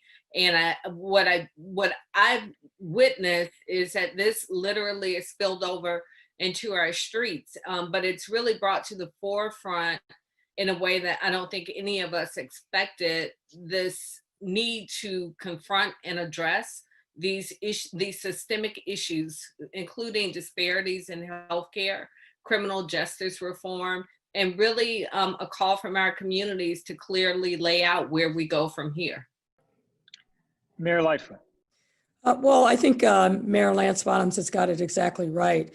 COVID has hit our city like a tsunami, just reaching literally every corner, every industry, every neighborhood. I think one of the biggest challenges that we have faced is its disparate impact, though. The fact that Black and Brown individuals are seeing higher positivity rates and higher death counts, and bringing to light the healthcare disparities that we all knew were there, but they have really come in to bold relief and have required us to move much more quickly, much more aggressively to really meet the challenge. That's one of the toughest things that we've had to reckon with in these last 5 months. Mayor, certainly any of us who have been following this on the news and television, radio, social media, newspaper, we have seen this, my word, tension between what's happening we see in the mayor's office, what's happening in the governor's mansion, and also what's happening from the White House. If you both could give us some context about that relationship and the challenges of those relationships as you each try and do your job. Well, I'm happy to jump in. Look, I think the most important thing that we can do during this time as elected leaders is to make sure that our residents have confidence that we have a plan, that we are determined, and that we're putting their interests first. When you see this fighting that's happened, and Keisha and I have talked a lot about the challenges that she's faced there in Georgia, all that does is undermine the confidence of the people and our ability to lead them through to the other side of these multiple crises that are happening at once. Now, we now all agree, but my governor and I in particular have said, whatever our disagreements may be, we're dealing with that and working it out behind closed doors. But the public demands, and I think has a right to expect, that we're going to put any grievances aside and focus on them. And there are 19,000 municipalities across the country, and I think by and large people will be surprised at what a close-knit unit we are. When we face our challenges with police reform in Atlanta, the first call I received early on the Sunday morning was from Mayor Lightfoot asking how she could help and offering her expertise, and it has been simply invaluable. And that's something that happens with us day in and day out. We're constantly connecting and borrowing and leading each other in so many ways. And part of it is born out of necessity. I had the opportunity to greet President Obama when he came to the funeral for John Lewis, and I told him, in a way, I'm glad that I was not a mayor under 8 years with the Obama-Biden administration, because I can only imagine how disheartening it would be to now deal with the White House that we deal with now. So I joke, but it's true. I only know misery and pain in terms of interaction and leadership from the top. But I truly believe it's made us stronger and made us more reliant on each other in a very good way. That's right. Well, part of you all's political success, right, and you both raised right, is that you are both diplomat. If I may, with the one particular relationship that I think is in the back of everyone's mind, how do you manage that? Do you ignore? Do you try and coexist? How does one manage that when both of you are making life and death decisions for your residents, where there is a different messaging coming from Washington? Well, look, I think what this whole pandemic has taught us, and we both knew it, but it really brought it home. We've got to stand up and deliver for our residents. We can't wait for somebody else to come. And I said this before, each of us know that. We're Black women. We have grown up in a world where nobody gave anything to us. Nobody opened up a door for us. We had to fight hard for everything that we've gotten. So the cavalry's not coming to save us. We've got to save ourselves. And that is the philosophy that I take every single day when I govern our city. And Barn, Lori's exactly right. My charge to our team very early on during this pandemic was God bless the child who's got his own. And I always believed and reminded my team that whatever assistance and support we got from the White House or even from the state, we would consider it as gravy. But it was going to be our responsibility to see about the people in our city. And in some ways, we've been able to partner with the federal government, grateful for the CARES Act money that we received. We've had some good partnership, even with the state. But on so many things, we've had to go it alone. And I think that's what leadership looks like for mayors across the country in 2020. Now, you are both mayors of two great American cities, and certainly a lot has been asked of both of you. What's your ask? What could the community do to support you in ways you see? And also organizations like the Urban League, what could they do to help you during this season? Well, for me personally, the Atlanta Urban League has been a great help to us anyway. And in large part, it's because they don't wait for us to ask. Often they just come to us and offer up services and recommendations that we may find helpful in any number of policy areas. And that's really, as leaders, what we ask for. We ask for some grace. We don't always know the answers, don't even always know what to ask, but it's always great to have a solid partner like the Urban League who helps us set an agenda that translates to success for our communities. Well, and we're fortunate here in Chicago. Karen Wilson Freeman, the former mayor of Gary, is now the head of the Chicago Urban League. And what we ask of the Urban League and what we ask of all of our community-based partners is a few things. Number one, help us better deliver services to our residents. Government can't do it all alone. We need partnership. So that's one place I think that the Urban League really stands out, is providing that kind of support, but also hold us accountable. Make us honest. Make sure that we are reflecting the lived experience of residents across our city, particularly our Black and Brown residents. And again, that's an area that the Urban League really stands out on. And their partnership has been invaluable to us. In my 15 plus months as mayor, I look to organizations like the Urban League to make sure that we're doing the right thing, that we're following our mantra of equity and inclusion. And Urban League is invaluable in that work. You both won historic elections. Both of your elections were applauded across the country. You're both seen as not just mayors of major cities, but real leaders in our country. Now, I want to ask you, would you still want this job had you known 15 months ago what the world would look like? I won't ask that question. But how do you navigate that, right? So I would imagine there wasn't much that could have prepared you for not one, but two major crises that impact not just your city, but every part of our country. Yes. Well, I'll start. First of all, you've got to build a great leadership team. No one could have told me that we'd be facing a massive economic crisis, a major pandemic, escalating violence, and then almost like depression-like conditions, and the way very little help from the federal government. But the thing that is, I think, really sustained us is the partnerships that we have with our partners in the community-based organizations, but really led by a great team inside of city government. We have built a public health system that has been prepared and leading and really, I think, providing people with confidence. And you asked a question earlier, how do you manage the relationship with the White House and the executive branch? I mean, part of it is not waiting for them, but also screening out the noise and really focusing like a laser beam on what is most important to raise up the quality of life of people in my city and to allay their fears, because there's a lot of fear out there right now. And Barn, I would be remiss if I didn't call the name of Nancy Flake Johnson, who leads the Urban League in Atlanta, and just thank her for the partnership that she offers to us. But my heart went out to Lori. 3 months into my tenure as mayor, we had the worst cyber attack in the history of any municipal government. And I thought that was the worst hand that could possibly be dealt to a new mayor. Right up until 2020 came, and then I watched Lori face all of the challenges we face with such courage and conviction. And so I remember someone telling me, and I hope I'm not misspeaking, that it was Bill Clinton who said that to seek public office, you have to be a deeply damaged person. I sometimes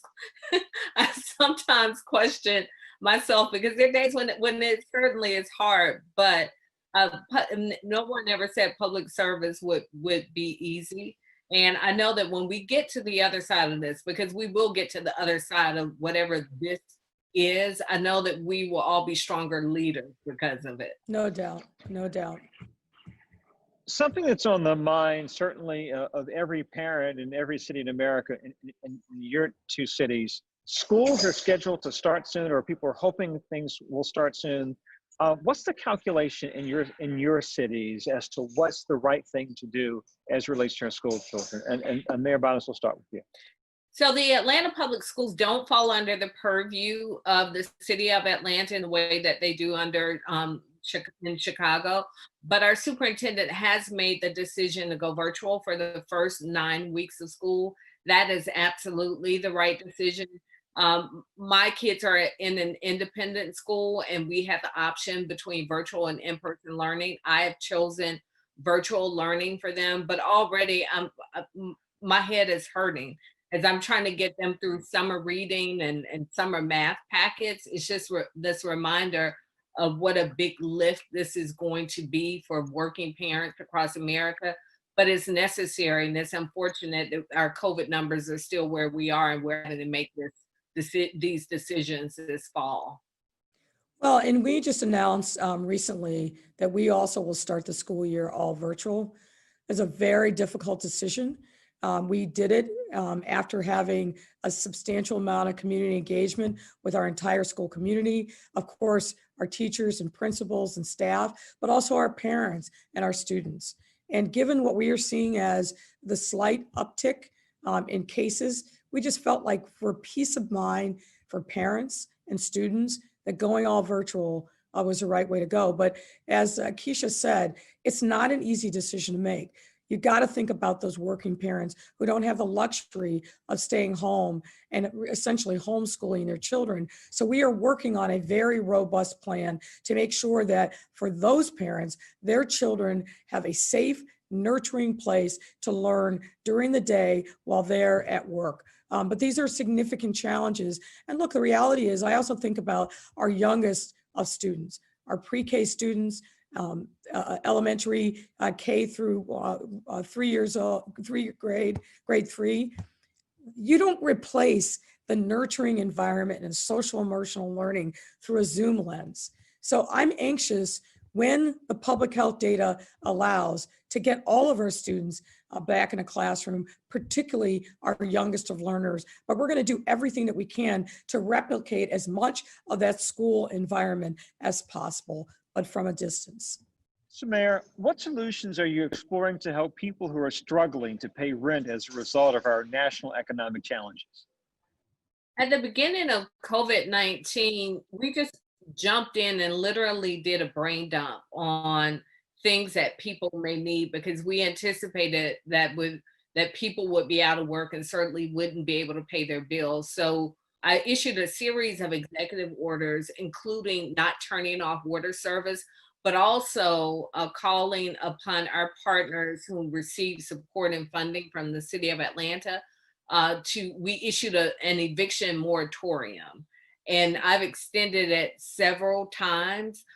We had a bit of a grace period because our courts were closed, but now that our courts are opening back up, it's a bit of a challenge. But the Atlanta Housing Authority, people who receive funding from our economic development arm, Invest Atlanta, the Atlanta Beltline, and these other quasi-government entities have been instructed not to evict residents, and it's been extremely helpful, but also using some of our CARES Act funding to provide support to private landlords and also to folk who need rental assistance.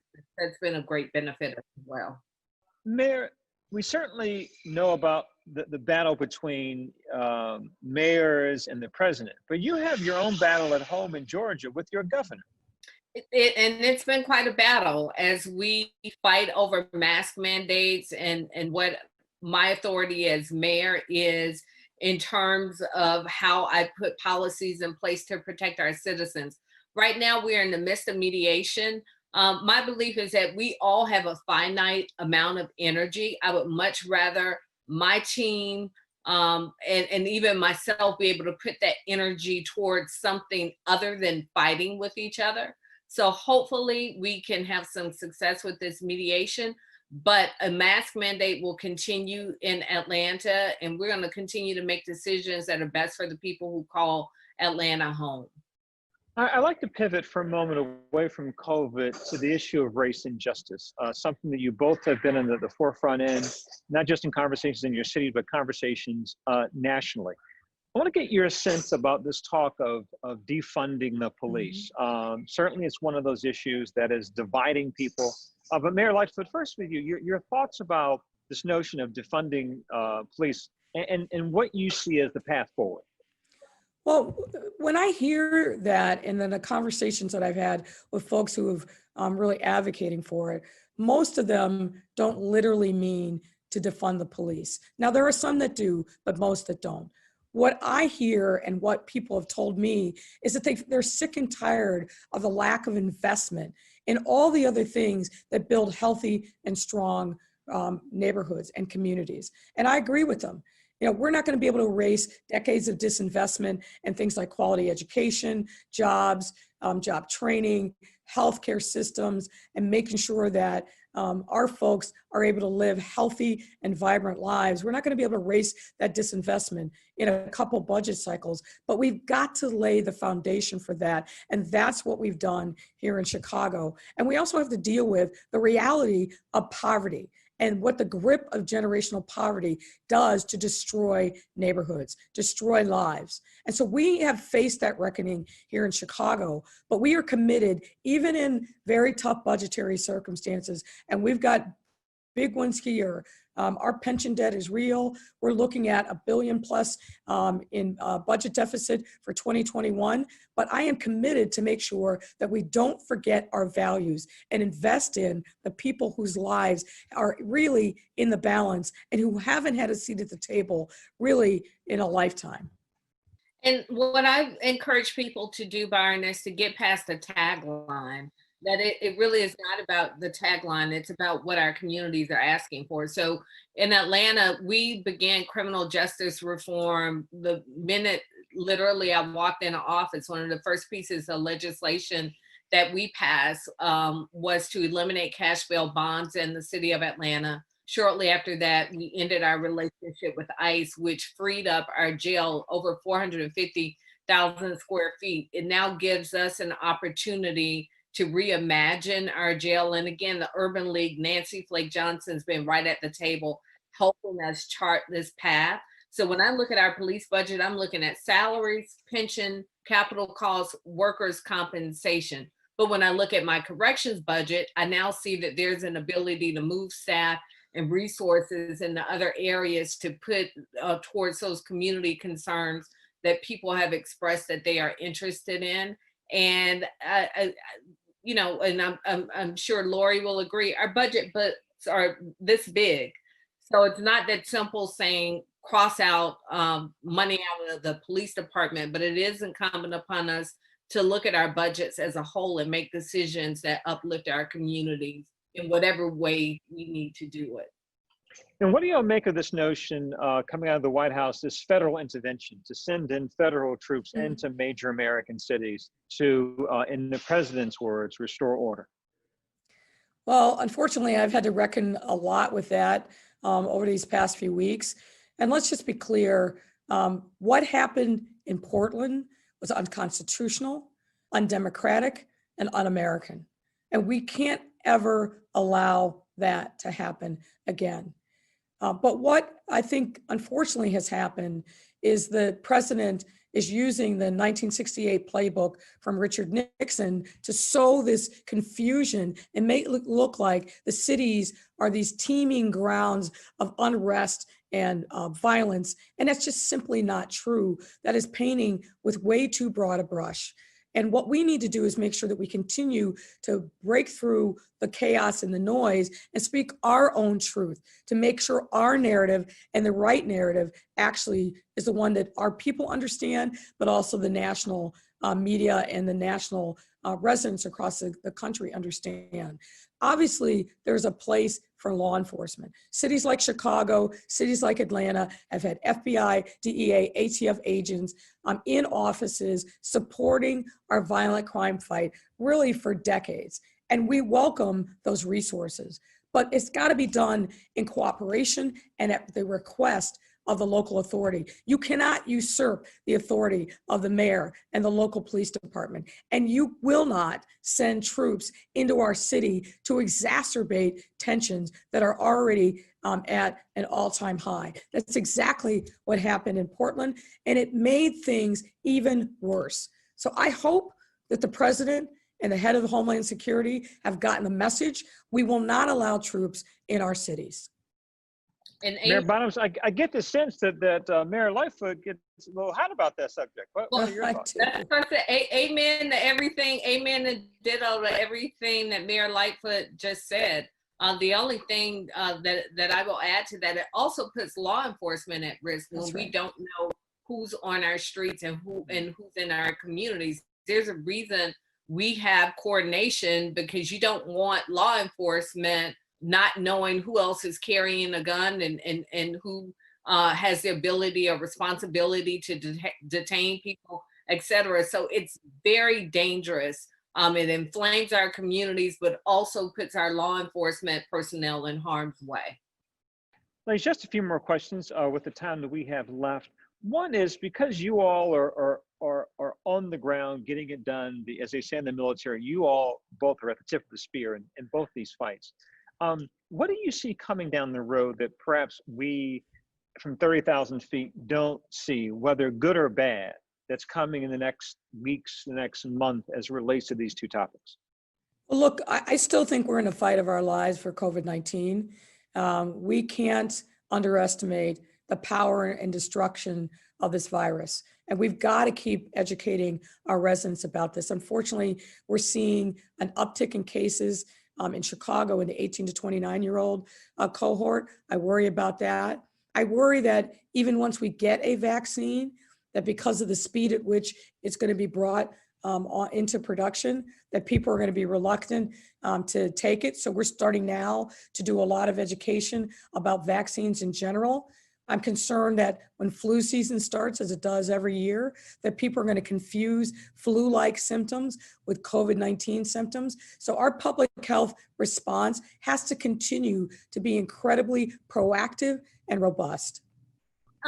Just a couple of things that I think about quite a bit. There are those obvious things about the economic recovery and so forth, but I think about the mental health piece not being addressed during this time, the anxiety, the depression, and even just the lack, as Lori talked about, the lack of social interaction that our kids are having. When I look at my kids and I think about the grade that they grades they will be in, and those milestones for me socially in my childhood, I know that my kids are missing out on that. So that's something that I know we have to give, we're going to have to give real attention to and filling in those gaps. And I believe those will be the things that we may not quite be able to put our fingers on, but in the same way we see post-traumatic stress syndrome in our communities, and we learn over time that our kids are expressing this in the same way that people are expressing it coming home from war. I anticipate that we're going to have to deal with this from a mental and emotional health standpoint at some point.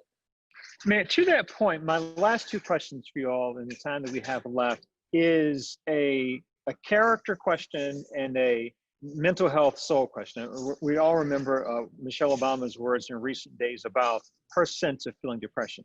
On this virtual chat we're having are a number of leaders, right? Local and national leaders who are listening to this conversation. And I think about you two and the incredible pressure you're both under every single day. Being a mayor isn't easy on any day, but being a mayor now. So the first question is, how are you two doing? I mean, how are you able to manage all that you're having to manage right now? Well, I'll tell you one thing that's really sustained me through this time is the friendship of other mayors like Keisha. I mean, it's made an enormous difference. I'm just a year plus in, and I'm traveling a lot of uncharted territory, and being able to rely upon my fellow mayors, particularly my fellow mayors, my sister mayors, as I call them, has made an enormous difference for me, but also on a day-to-day basis, making sure that I carve out my own headspace, time, and, you know, as we say in church, to lay your burdens down. Now, that's usually when you're going to the altar and you're asking the Lord for strength, but I have to find that time every single day where I put my burdens of the day down and I just allow myself to recover and restore. The burdens are still there. They don't disappear, unfortunately, but keeping that headspace, emotional space, for me, has been incredibly important.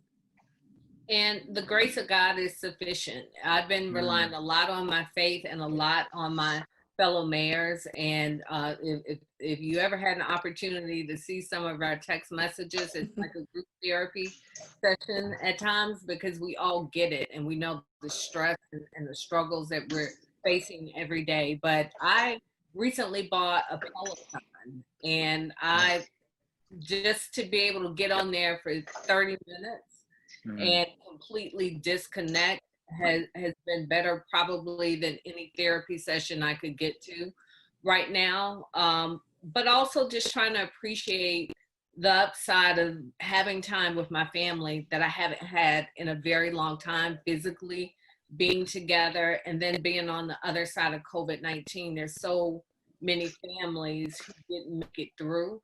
Our family made it through whole, and I'm grateful for that. So gratitude helps a lot.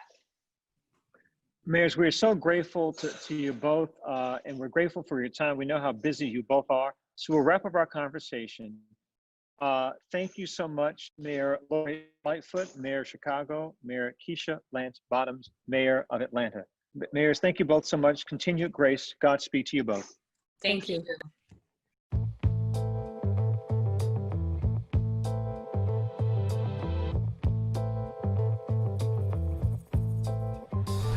We transition from those who are working in the government to those who are protesting in the streets. Coming up next, our panel discussion.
Protest is Black tradition. The struggle to end injustice is woven deeply into the very fabric of who we are as a people and as a community. This is Protest to Power. It's time to show our strength at the polls. In this conversation, we'll dive deep into today's protests and how we leverage our power everywhere, from the streets to the polls to the halls of policy and every place in between. In 2020, Americans of conscience of all races and backgrounds took to the streets in cities across the country to demand justice for George Floyd, Breonna Taylor, Tony McDade, Ahmaud Arbery, and all of the victims of police and racist violence. Together, we activists, organizers, and protesters have continued our years-long demand for a new era of not just accountability, but true transformation. We demand an end to systemic racism and oppression, not only in our justice system, but in healthcare, education, the allocation of funds and services, media representation, employment, and much more. This kind of transformation requires that we make our voices heard everywhere, in protest and at the ballot box. Voting isn't our only tool, but it's an absolutely necessary one. Amidst the unique challenges of racial injustice, COVID-19 and its direct attack on Black communities, and coordinated voter suppression efforts worldwide, it's time to protect and use our power like no other. Our panelists will discuss triumphs won through direct action and strategies for maximizing the Black vote in November and the Black voice every day beyond. So let's get into it. Please welcome our panelists. First, the co-founder of Black Voters Matter, my friend Latasha Brown, the head of community relations for the I Am Project for Literacy, Dylan Iwu, the co-founder and executive director of The Collective, my girl, Stephanie Brown James, co-founder of Until Freedom, all of our friend, Tamika D. Mallory, and the president of the Louisville Urban League, Sadiqa Reynolds. Welcome, y'all. I'm so excited for this conversation. So, Latasha, I want to dive right in because we've got so much to talk about and a little time to do it in, but I want to start talking about the hard thing up front. And I've never known you to shy away from the hard thing. There are a lot of folks in our communities, sometimes even in our own households, who really just don't believe that voting can make a difference, right? They've been told over and over and over again that one vote will magically solve everything. And then when it doesn't, they understandably get discouraged because we still ain't free after all these years of voting. So what are some of the discernible and concrete wins we've gotten from voting and the losses we've suffered from our votes being sacrificed either voluntarily or by suppression? I think I just want to address that. I think part of the reason why people believe that is because we've centered the wrong thing. We've centered the power outside of themselves, when in fact the power is with them.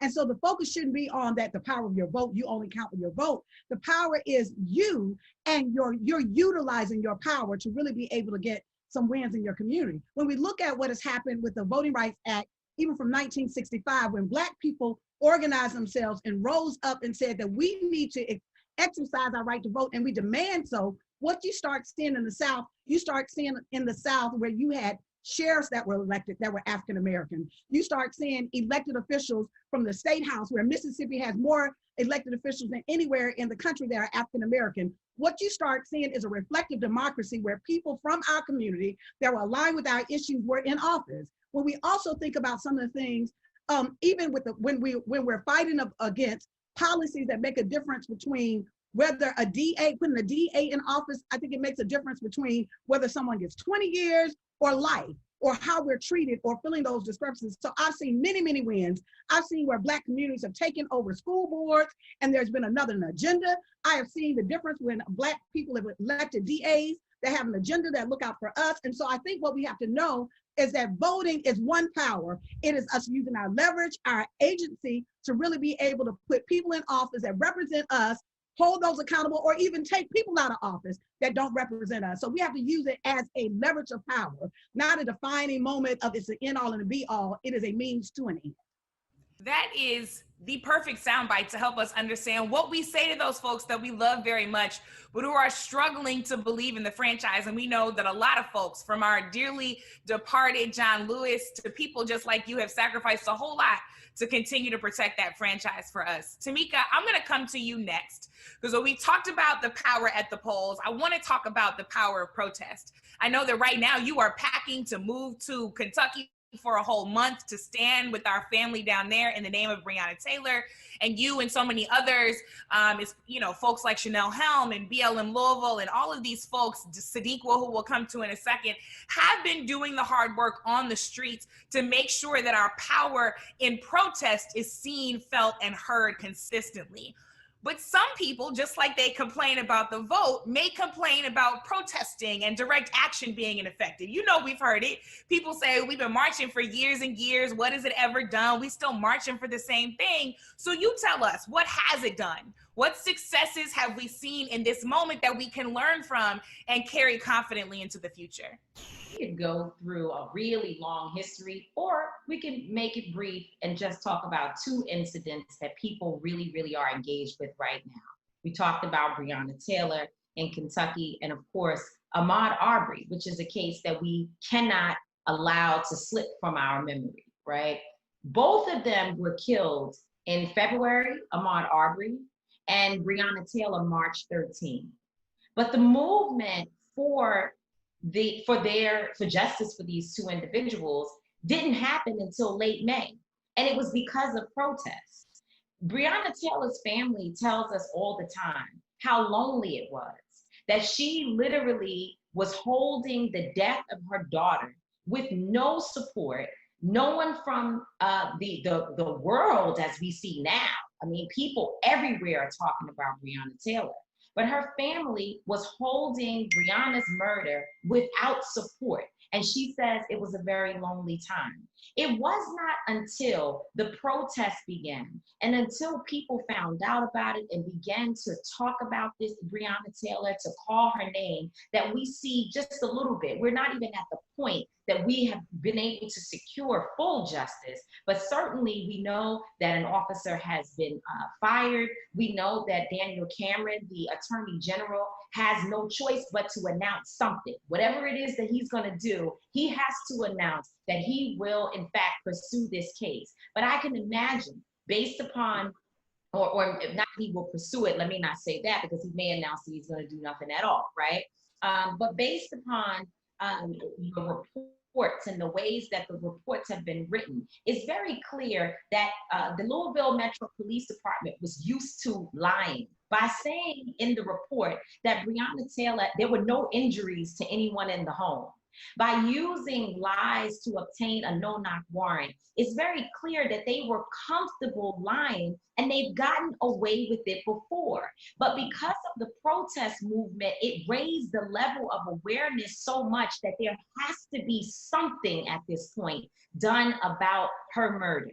And the same with Ahmaud Arbery. He was killed in February, and it took until May to get anything moving on that case. And now we have 3 people who have been arrested. We have an entire police department that is under scrutiny because it seems that some of the officers were involved in talking to the owner of the home that Ahmaud ran in and out of, that he was told by local police officers to contact these rogue individuals if someone went to his home, instead of him being directed to a police department.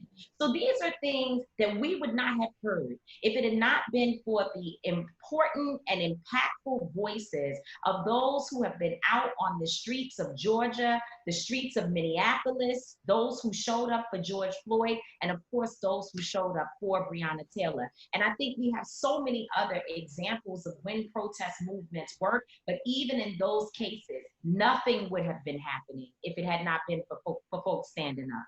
Let's keep the focus on Louisville. I remember, like you, Tamika, that there was a lot of work happening on the ground, but in the national space, we hadn't heard anything yet. It's not because people weren't working hard, but in between Ahmaud Arbery, a whole pandemic, and this administration we got, news breaking through is difficult, especially news about a Black woman. When I found out about it, I actually shared it on our podcast, and I had so many people tell me that was the first time they'd ever heard of it. We finally got her name trending on that day. But Sadiqa, you've been on the ground since day one, right? You have been with the family, fighting with folks, and partnering with other national figures to make sure that not only do we not forget Breonna Taylor's name, but that we actually receive at least some semblance of accountability to her and for her family. So how should we understand the power of protest and the vote together, right? So we talk about the streets, but we're also talking about an attorney general who is Black, but who it sounds like is also a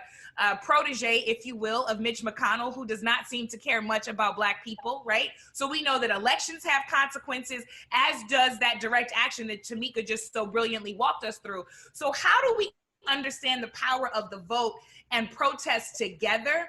And what can we be doing right now from wherever we are to continue to show up for Breonna Taylor? Well, I think you've said it really. It is about voting. It's about holding people accountable. And I think here in Louisville, we've even got to talk about holding this mayor accountable.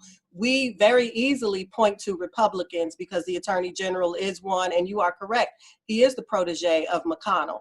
But we have a mayor who has failed to fire these officers. We have a mayor who really is the reason that we have had more than 60 days of protest in our city, because he could have done something and he didn't. And what we have to be willing to say, even to Dems, because they have taken our votes for granted for quite a long time, we have to be willing to say to them, when you get up and you commit and you make these promises and you have opportunities to do the right thing and you fail us where it is gray, when you fail us, we are going to hold you accountable. We have a mayor now who has been elected to serve as the president of the Conference of Mayors. There is no outcry for him to be removed from that position. How does he get to decide how this country moves forward as it relates to police reform when nothing is done here in Louisville yet? So I think we have to make sure with our votes and with our voices that we are holding elected officials accountable, whatever side of the aisle they fall on. And I want to say this about the family being here and being alone. From the beginning, when the police got up and told us that this Black woman had been killed, what doesn't seem to make anybody's talking points or media is that the Urban League from day one was calling the police department to say, tell us why you didn't have on body cameras. Help us understand. Where is this? Calling back again. Wait a minute. We understand this. What is this? What we didn't do was reach out to the mother, because you don't want to get a family worked up to the point she has lost her child. And I don't have the answer. And I am somebody's mother. I am somebody's daughter. So it matters to me how we reach out and what we have to offer. Because what Tamika said is exactly right. This police department has a history.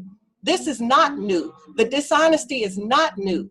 So we were pushing, but we were pushing in different ways. And what really, really happened, the protest, she's exactly right. It was not just Ahmaud Arbery, but white folks were convicted when they saw the patience and the calmness with which George Floyd was murdered.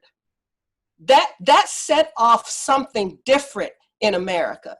And something different in Louisville, because I want to tell you, before this, I don't know that we would have had the stamina to be in the streets like we have been in the streets. And we're going to be in the streets until this is resolved in a way that we find acceptable. Is it okay if I just say, I think that when Tamika Palmer, Breonna Taylor's mother, mentions being alone, she's talking about the city. Yes. So to be clear, so that no one leaves believing that we're saying that no one on the ground.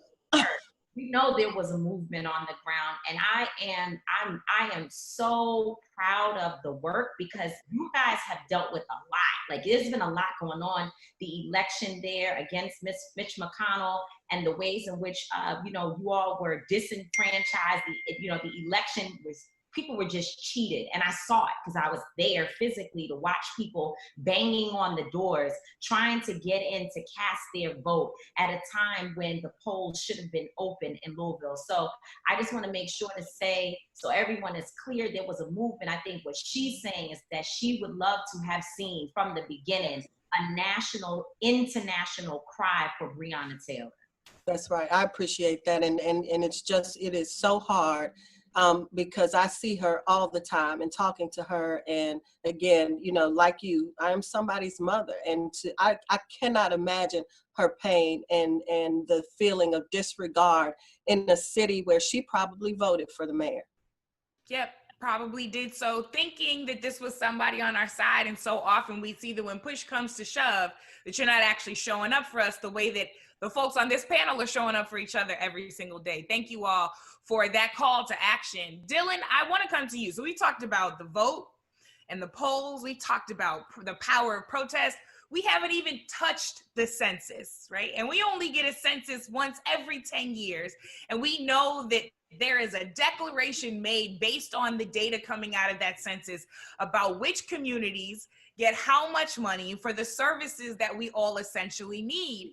And we know, of course, that this census, due to all of these extenuating circumstances, has been extended till October, and it can be done by hand. It can be done when that person knocks on your door, or it can be done online. It only takes a few minutes. And still, we are seeing an undercount in so many Black communities. And that's not because our people don't care. It's because often our people are not clear on exactly what the processes are. And frankly, our people understandably distrust government institutions. So we've got to be out here trying to convince and educate people about exactly what this is. So let's do some of that right now. Why is completing the census so important, not just for the country, but for us? Brittany, I want to thank you so much for raising the question about the census. First and foremost, the census is how we determine in this country how power and resources are distributed. At least $675 billion. Wait, say that number again. I want us to understand just how much dough we are talking about. 675 billion with a B. With the B. Okay, keep going. Let's get clear. And looking at this year objectively, we can see that our communities have been ravaged. And the data from the census is used to inform how those resources are distributed in our communities. So we can look at healthcare, education, unemployment, supplemental nutrition assistance programs, and so many other resources. And it's critical that we participate so that we get our fair share of the pie. And on the other end, we should think politically about how power is divided and who we get to vote for. And that's determined by reapportionment, how many people we have from the House of Representatives that we get allocated to each state, and redistricting, how those lines are drawn that dictate who we get to vote for. So critically important, because what we're hearing is that all of these things operate together. It is not enough just to show up at the polls and make your voices heard there if the resources aren't coming to your community and your power has been diminished in Congress because your community's been undercounted in the census, right? And when it comes time to hold these politicians on either side of the aisle, to Sadiq's point, accountable, sometimes we gotta show up in the street. So we talked about the vote, we talked about the census, we talked about the power and impact of protest. Stephanie, every single thing you do is all about building Black political power. And that's essentially what we're talking about, that all of these are different tools toward that same end, but it's all about building Black political power that lasts and that transforms our communities and our circumstances. So it's not just about those individual actions, right? And I really want to get big here. Like, I want to use our most radical imagination. When you get up every morning and you kiss your sons and you kiss your husband and you get to work on Black political power, what are you dreaming of? What does Black political power really look like if we commit to doing all the things that we just talked about, and not just when it's a presidential race? Thank you, Brittany, for that. I will say that a lot of my dreams involve kissing my husband a lot more. I hope to do that after November, real talk.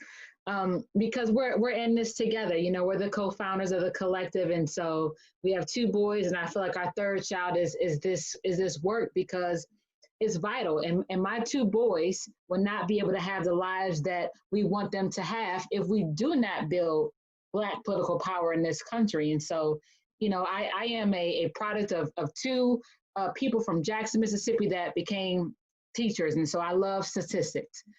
90% of all elected officials in this country are white. To me, that alone right there, I'm done. That's ridiculous. But then when you add the 95% of all prosecutors are white, many of them white men. The prosecutor position is one of the most, if not the most important positions in the criminal justice system. So much of what we've already talked about and what we live through as Black people is determined by the prosecutor, who says if a person should be prosecuted, for how long. They dictate the rules. Politics is about two things. It is about it's people and money, and people from the perspective of dictating the rules, but it's money also on who can influence the rules. And so when we think about building Black political power as an organization with the collective, we're thinking about the power of our money and the power of people that can make the decisions for us. Because in order to change the laws that will progress Black people forward as a community, as people, we have to be able to change the lawmakers. And so we are working desperately to make sure that those individuals who are making the everyday decisions for our lives reflect us and our communities. It's imperative. We need equity in our political process, in our democratic process, because really it's not democratic if we don't have equity and representation. And so just look at the statewide level. You have over 360 nationwide, statewide elected positions. So that's your governor, your lieutenant governor, your secretary of states. Only 18 Black people hold those seats currently out of 360 in this country. So why should I think, when you look at Georgia, for example, where we have rampant voter suppression happening at the hand of the governor, who should not be governor, but he only is because he was able to be both the referee and the player at the same time. We have to make sure that the people that are deciding how our lives are dictated via the laws reflect our communities. And so I have to say that while what happens around us every day can be extremely depressing and disheartening, I look at the work that Tamika does and Sadiqa does and Dylan does and Latasha does, and I know that it makes a difference. All these different components and parts together make a difference, which is why we can say that in 2020, we have the opportunity to finally have equity and representation in the House of Representatives and Congress. We currently have 55 Black members of Congress. In order to reach equity based off of the Black population, we need to have 57 members. I'm convinced we're gonna have that. I'm convinced. But to a point that you always say, Brittany, and I know one that Tamika wholeheartedly believes in, I actually don't really care to just have a Black person in a position. I need to have a Black person in place that loves Black people and is willing to fight for the policies that are necessary to progress our communities forward. And that means at the end of the day, the most important person in this entire process is the voter, because the voter has a chance to say who they want there, but also we want you there to do X, Y, and Z. We want you there to represent our communities. And so I just want to make sure that if there's only one thing I say today, is that Black people understand, everyday Black folks. I'm talking about your teachers, your lawyers, the people that pick up, everyday Black people understand we have the power to make our lives what we want it to be by exerting the power that we have. And we have a great amount of power in this process. And so I just want to just say thank you to those who are a part of this conversation, who make sure that we feel strong and confident in the power that we do have. Feeling strong and confident in the power that we do have, because we have a lot of it. Okay, so I want to keep it like all the way real for a second. Whenever I close out a big project or a campaign, I ask myself in reflection, and I also ask our team, what are the things that we need to stop? What are the things that we need to start? And what are the things that we need to continue? And those three questions often lead me to understanding what I'm supposed to learn from this last experience to carry into the next one, right? So looking at this moment, at this movement, at our community broadly, just keep it a buck with me. What do we need to stop doing? What do we need to start doing? And what do we need to continue doing? I need to hear from at least two of you. Can I start this, please? Absolutely. And then Latasha, I think I see you next. Yes. What we need to stop is not aligning. We have got to align with each other in every way that we can. As with me being the president of the Louisville Urban League and being seen as a more respectable Negro, there's a lot of people who say, wait a minute, the NFAC came in, or wait a minute, Tamika Mallory's coming in, and you're standing with these people, you're doing, let me tell you something. They want justice for Breonna. We have that in common. I don't know every single thing Tamika believes in, but I know she believes in justice here, and that's what the Urban League is looking for. We have to align in every way that we can. We have to do that. So we have to stop finding ways to say, oh, I can't, I won't, I'm not going to. That we have to stop that. We must start aligning in every way. And that means even with other communities, there are going to be times when we disagree on some other things. But where we can agree, we have to find partnerships and a willingness to push the needle forward and do what we have to do in this situation to get us to justice or to get us to whatever is the end. That strategy part of it, we have to have that strategy. And we do, but sometimes I worry about our ability to really align and to be consistent with it and to stay focused there, because sometimes I heard a saying, white hands, green money, controlling Black and brown people and communities. We've got to make sure that we are doing what is in the interest of our community every single time, every single day. And then what we have to continue to do is to raise our voices, to do what we're doing now, to be supportive of one another. We all have to be exhausted. We have every right to be tired, to want to put our oxygen mask on. We have to be willing to say, Tamika, take a break. So, you know, Brittany, take a break. I got you. I'm going to stand in this gap right now. And to be able to trust one another to do that. This is important work, not a sprint. It is a marathon. We are going to change the world in our lifetimes, but we need to breathe too. Yes, indeed. The moral arc of the universe bends toward justice, but it is long indeed. Miss Latasha Brown, what you got for us? So I think we need to stop voter suppression, full stop, period. That part of the biggest issue that we're dealing with is not just participation, but it is around power. So we've got to stop voter suppression. We need to start believing in our own power and ourselves. And in doing that, our vision, we have to create a radical reimagining of this country and stand in that and to move into that and to lean into that.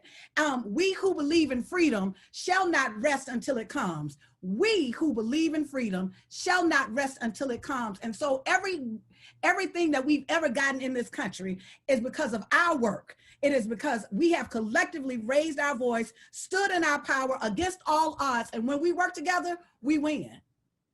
I thought you were going to give us a song there for a moment. I was ready for it. Maybe a little later, because I was ready for it. I was ready for you to lift those elevator words into the sky with songs. I was literally getting ready to sing it, and I was like, well, let me not sing it to take up too much time. So that's why I did. Well, we always love it because it lifts our spirits and it moves us forward in the work.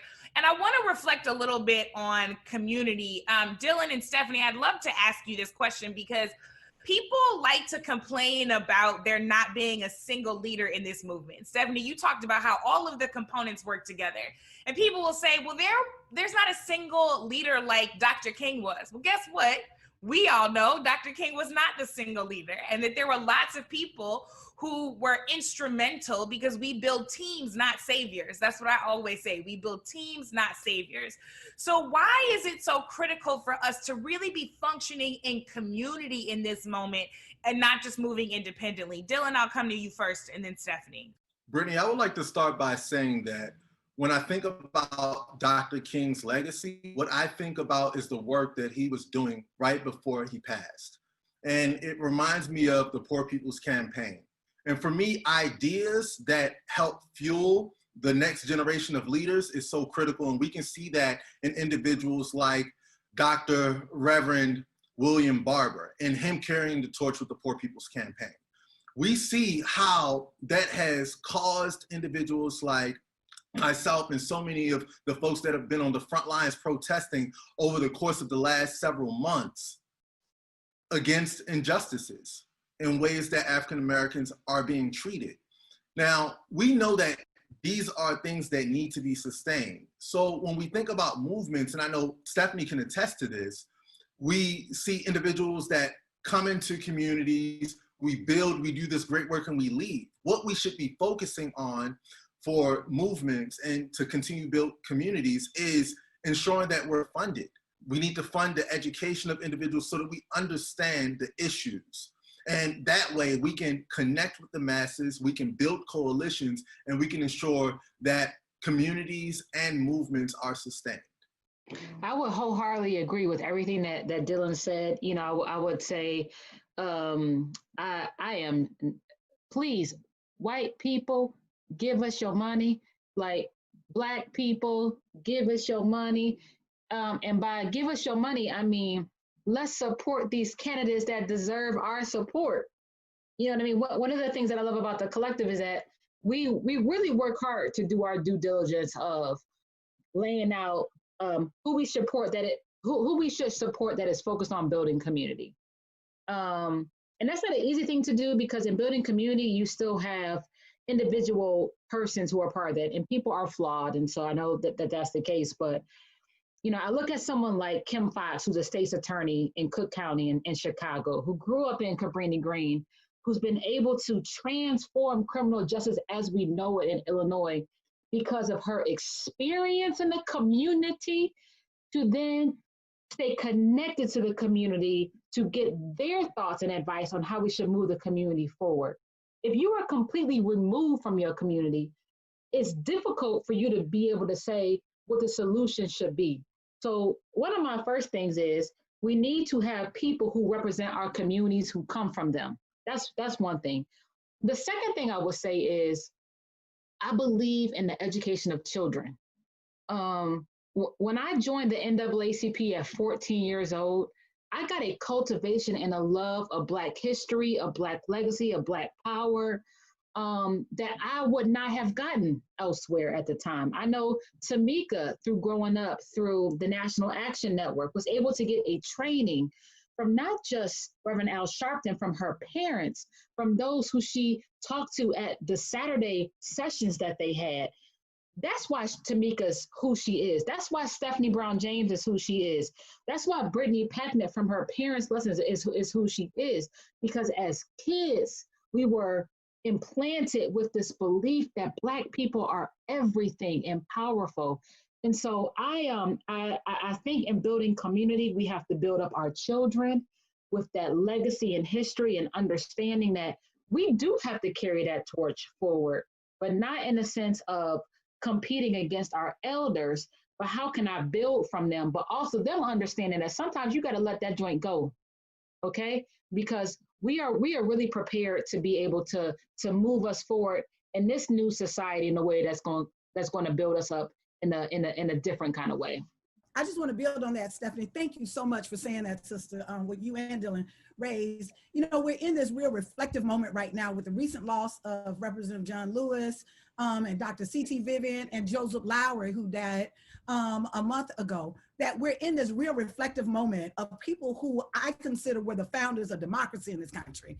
And so as we think about that, we have to think about our movement as connected. We're in protracted struggle. And oftentimes we get in this piece around, well, that's what they did and this is what we do. It is all a continuation of those who have been standing on the front lines fighting for the Black Power movement, for Black liberation. And so if we see that connectivity and we understand that, then we have room and space for that even in our own movements, so that some people may show up differently. But if it is for the advancement of our communities, if it's for the advancement of our people, then we have to be grounded and rooted in that belief. And I think that that's part of will bring us together to actually operate in a very aligned way. We don't have to agree, but we do have to be aligned. I'm sorry, I have to say this. I met LaTosha Brown during the Hurricane Katrina relief. And ever since I've been chasing her to just learn from her. Same with Tamika, same with Brittany. My husband has talked about Sadiqa since the moment he met her a few months ago when we were doing the Charles Booker race in Kentucky. I can't wait to learn from Dylan. There is a misconception that those of us who are doing the work currently ain't collectively doing it. And I just want to make sure that in this, as we're talking about community, we build off each other. And if we are not building off of each other and learning and also challenging each other and supporting each other, like I have seen too many times where Black folks aren't successful because we mess over each other. But when we come together, Lord Jesus, that's a powerful thing. I'm gonna go on mute. Listen, we have to also understand that we all have a role to play. We have different roles. Somebody will protest. If it weren't for the protester, there would be no meeting in the boardroom to try to get the protesters out of the street. We have to respect each other's roles and recognize that today I do this, tomorrow I do this. Some of this you don't see, but hopefully I have enough history that you can trust me that every door I enter for us and with us in mind. And we have to make sure we understand. I don't want to be critical of Black people when they decide to be prosecutors. We need us in those rooms. We need us to be judges. We need us to be attorney generals. But to your point earlier, we need us who are committed to us, who are committed to justice for us. And that doesn't mean that we want any special treatment. In fact, all we want is what the rest of this country has. Even really the immigrants are entitled to. Everybody but Black people seems to get what we have been struggling to get for all of these years. And so I think that is important for us to say too. And I want to go back to one other thing, because I think anytime Black people say anything about money, and Stephanie brought it up, then there gets to be this suspicion of whether that's all they want, that's all they want.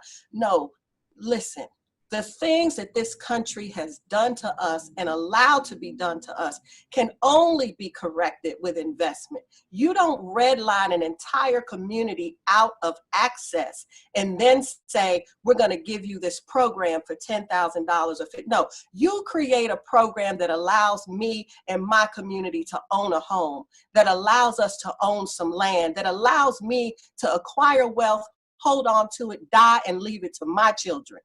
I want what you have had. That's what we deserve, and nothing less than that. So when we protest about police, we are protesting systems. We are protesting brokenness. We are protesting disregard. And we need to be clear with people that this is not just about a case. It's way bigger than that. And they won't be off the hook just for a case. We want the whole damn system to change. Tamika? So one of the things we need to stop doing is repeating the same thing that has already been said in these sessions, because now that I went after Sadiqa, I don't have a point anymore. but I will say this, all of it, the idea that anytime we raise money, we need to be scrutinized, the idea that we can't be challenged. When we went into Louisville for the first the second, whatever, one of the times that we've been there, local people came to us and they were frustrated about the social distancing issues at the rally. They didn't feel the water was being distributed properly. And we could have, said, we did it our way, do it your way, then that, which I probably did say that a few times in my frustration, but I also sat still and I listened. And each time we're beginning to implement new ideas.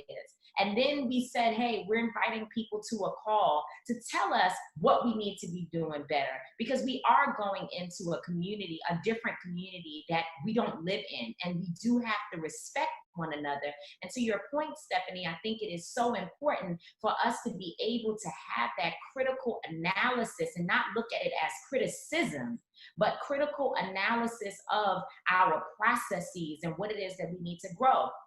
But I think people need to understand that all of these issues that we face, we can't get along, all the things that they say, it's a function of white supremacy existing within our movements.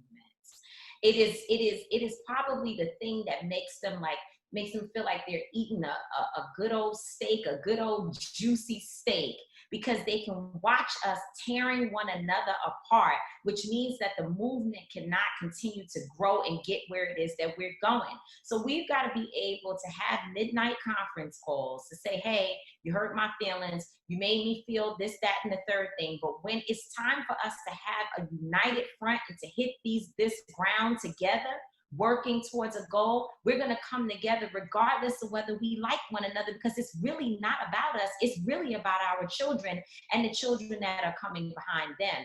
What is going to be our legacy? Is our legacy going to be, well, Dr. King and them did it? Or is our legacy going to be that even with all the we know the inside story about what was going on in the 60s. They didn't all get along either.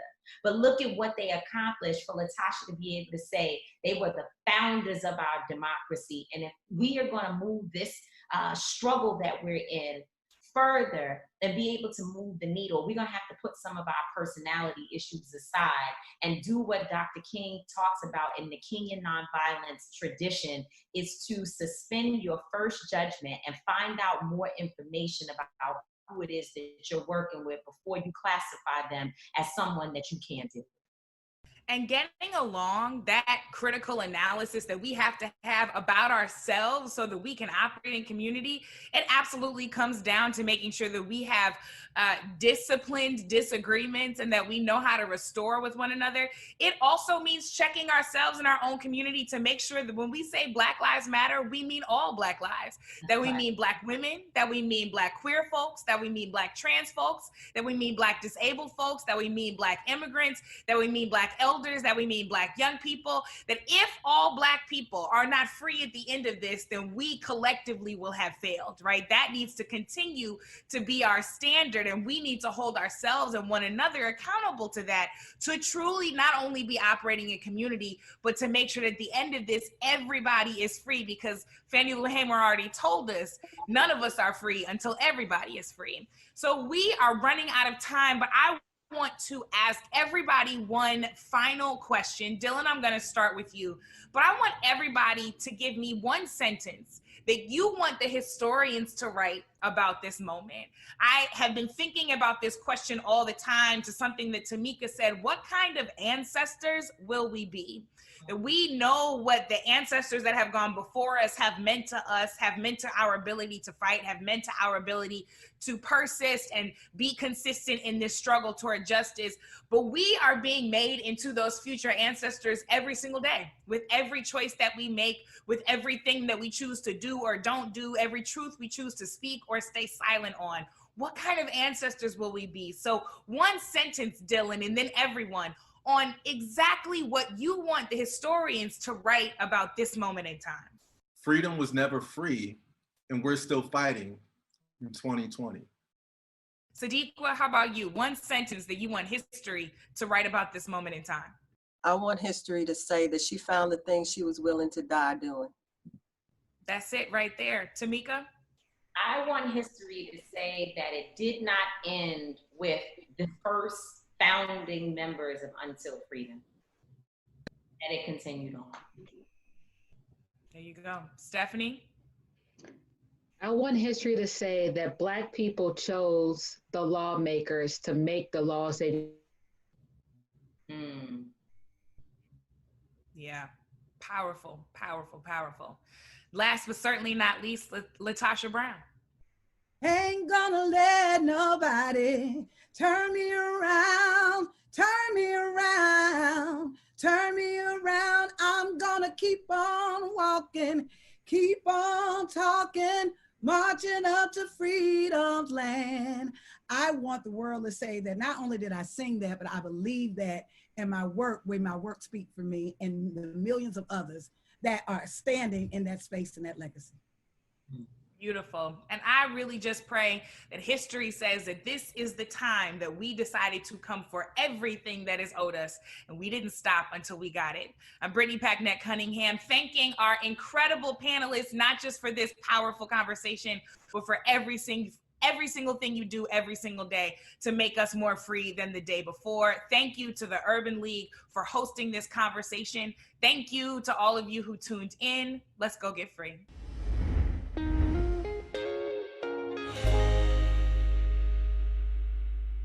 We are trailblazers.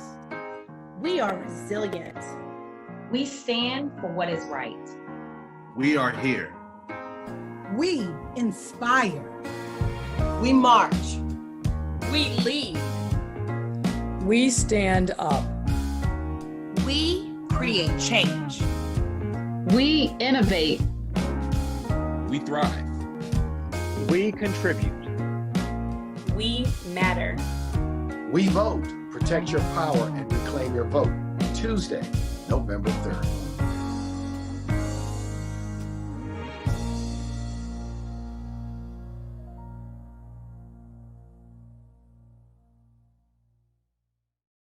Police brutality, not on our watch.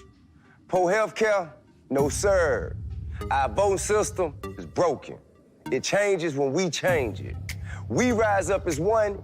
We speak out for our black lives. In 2020, we show up to the polls. Your vote is your microphone.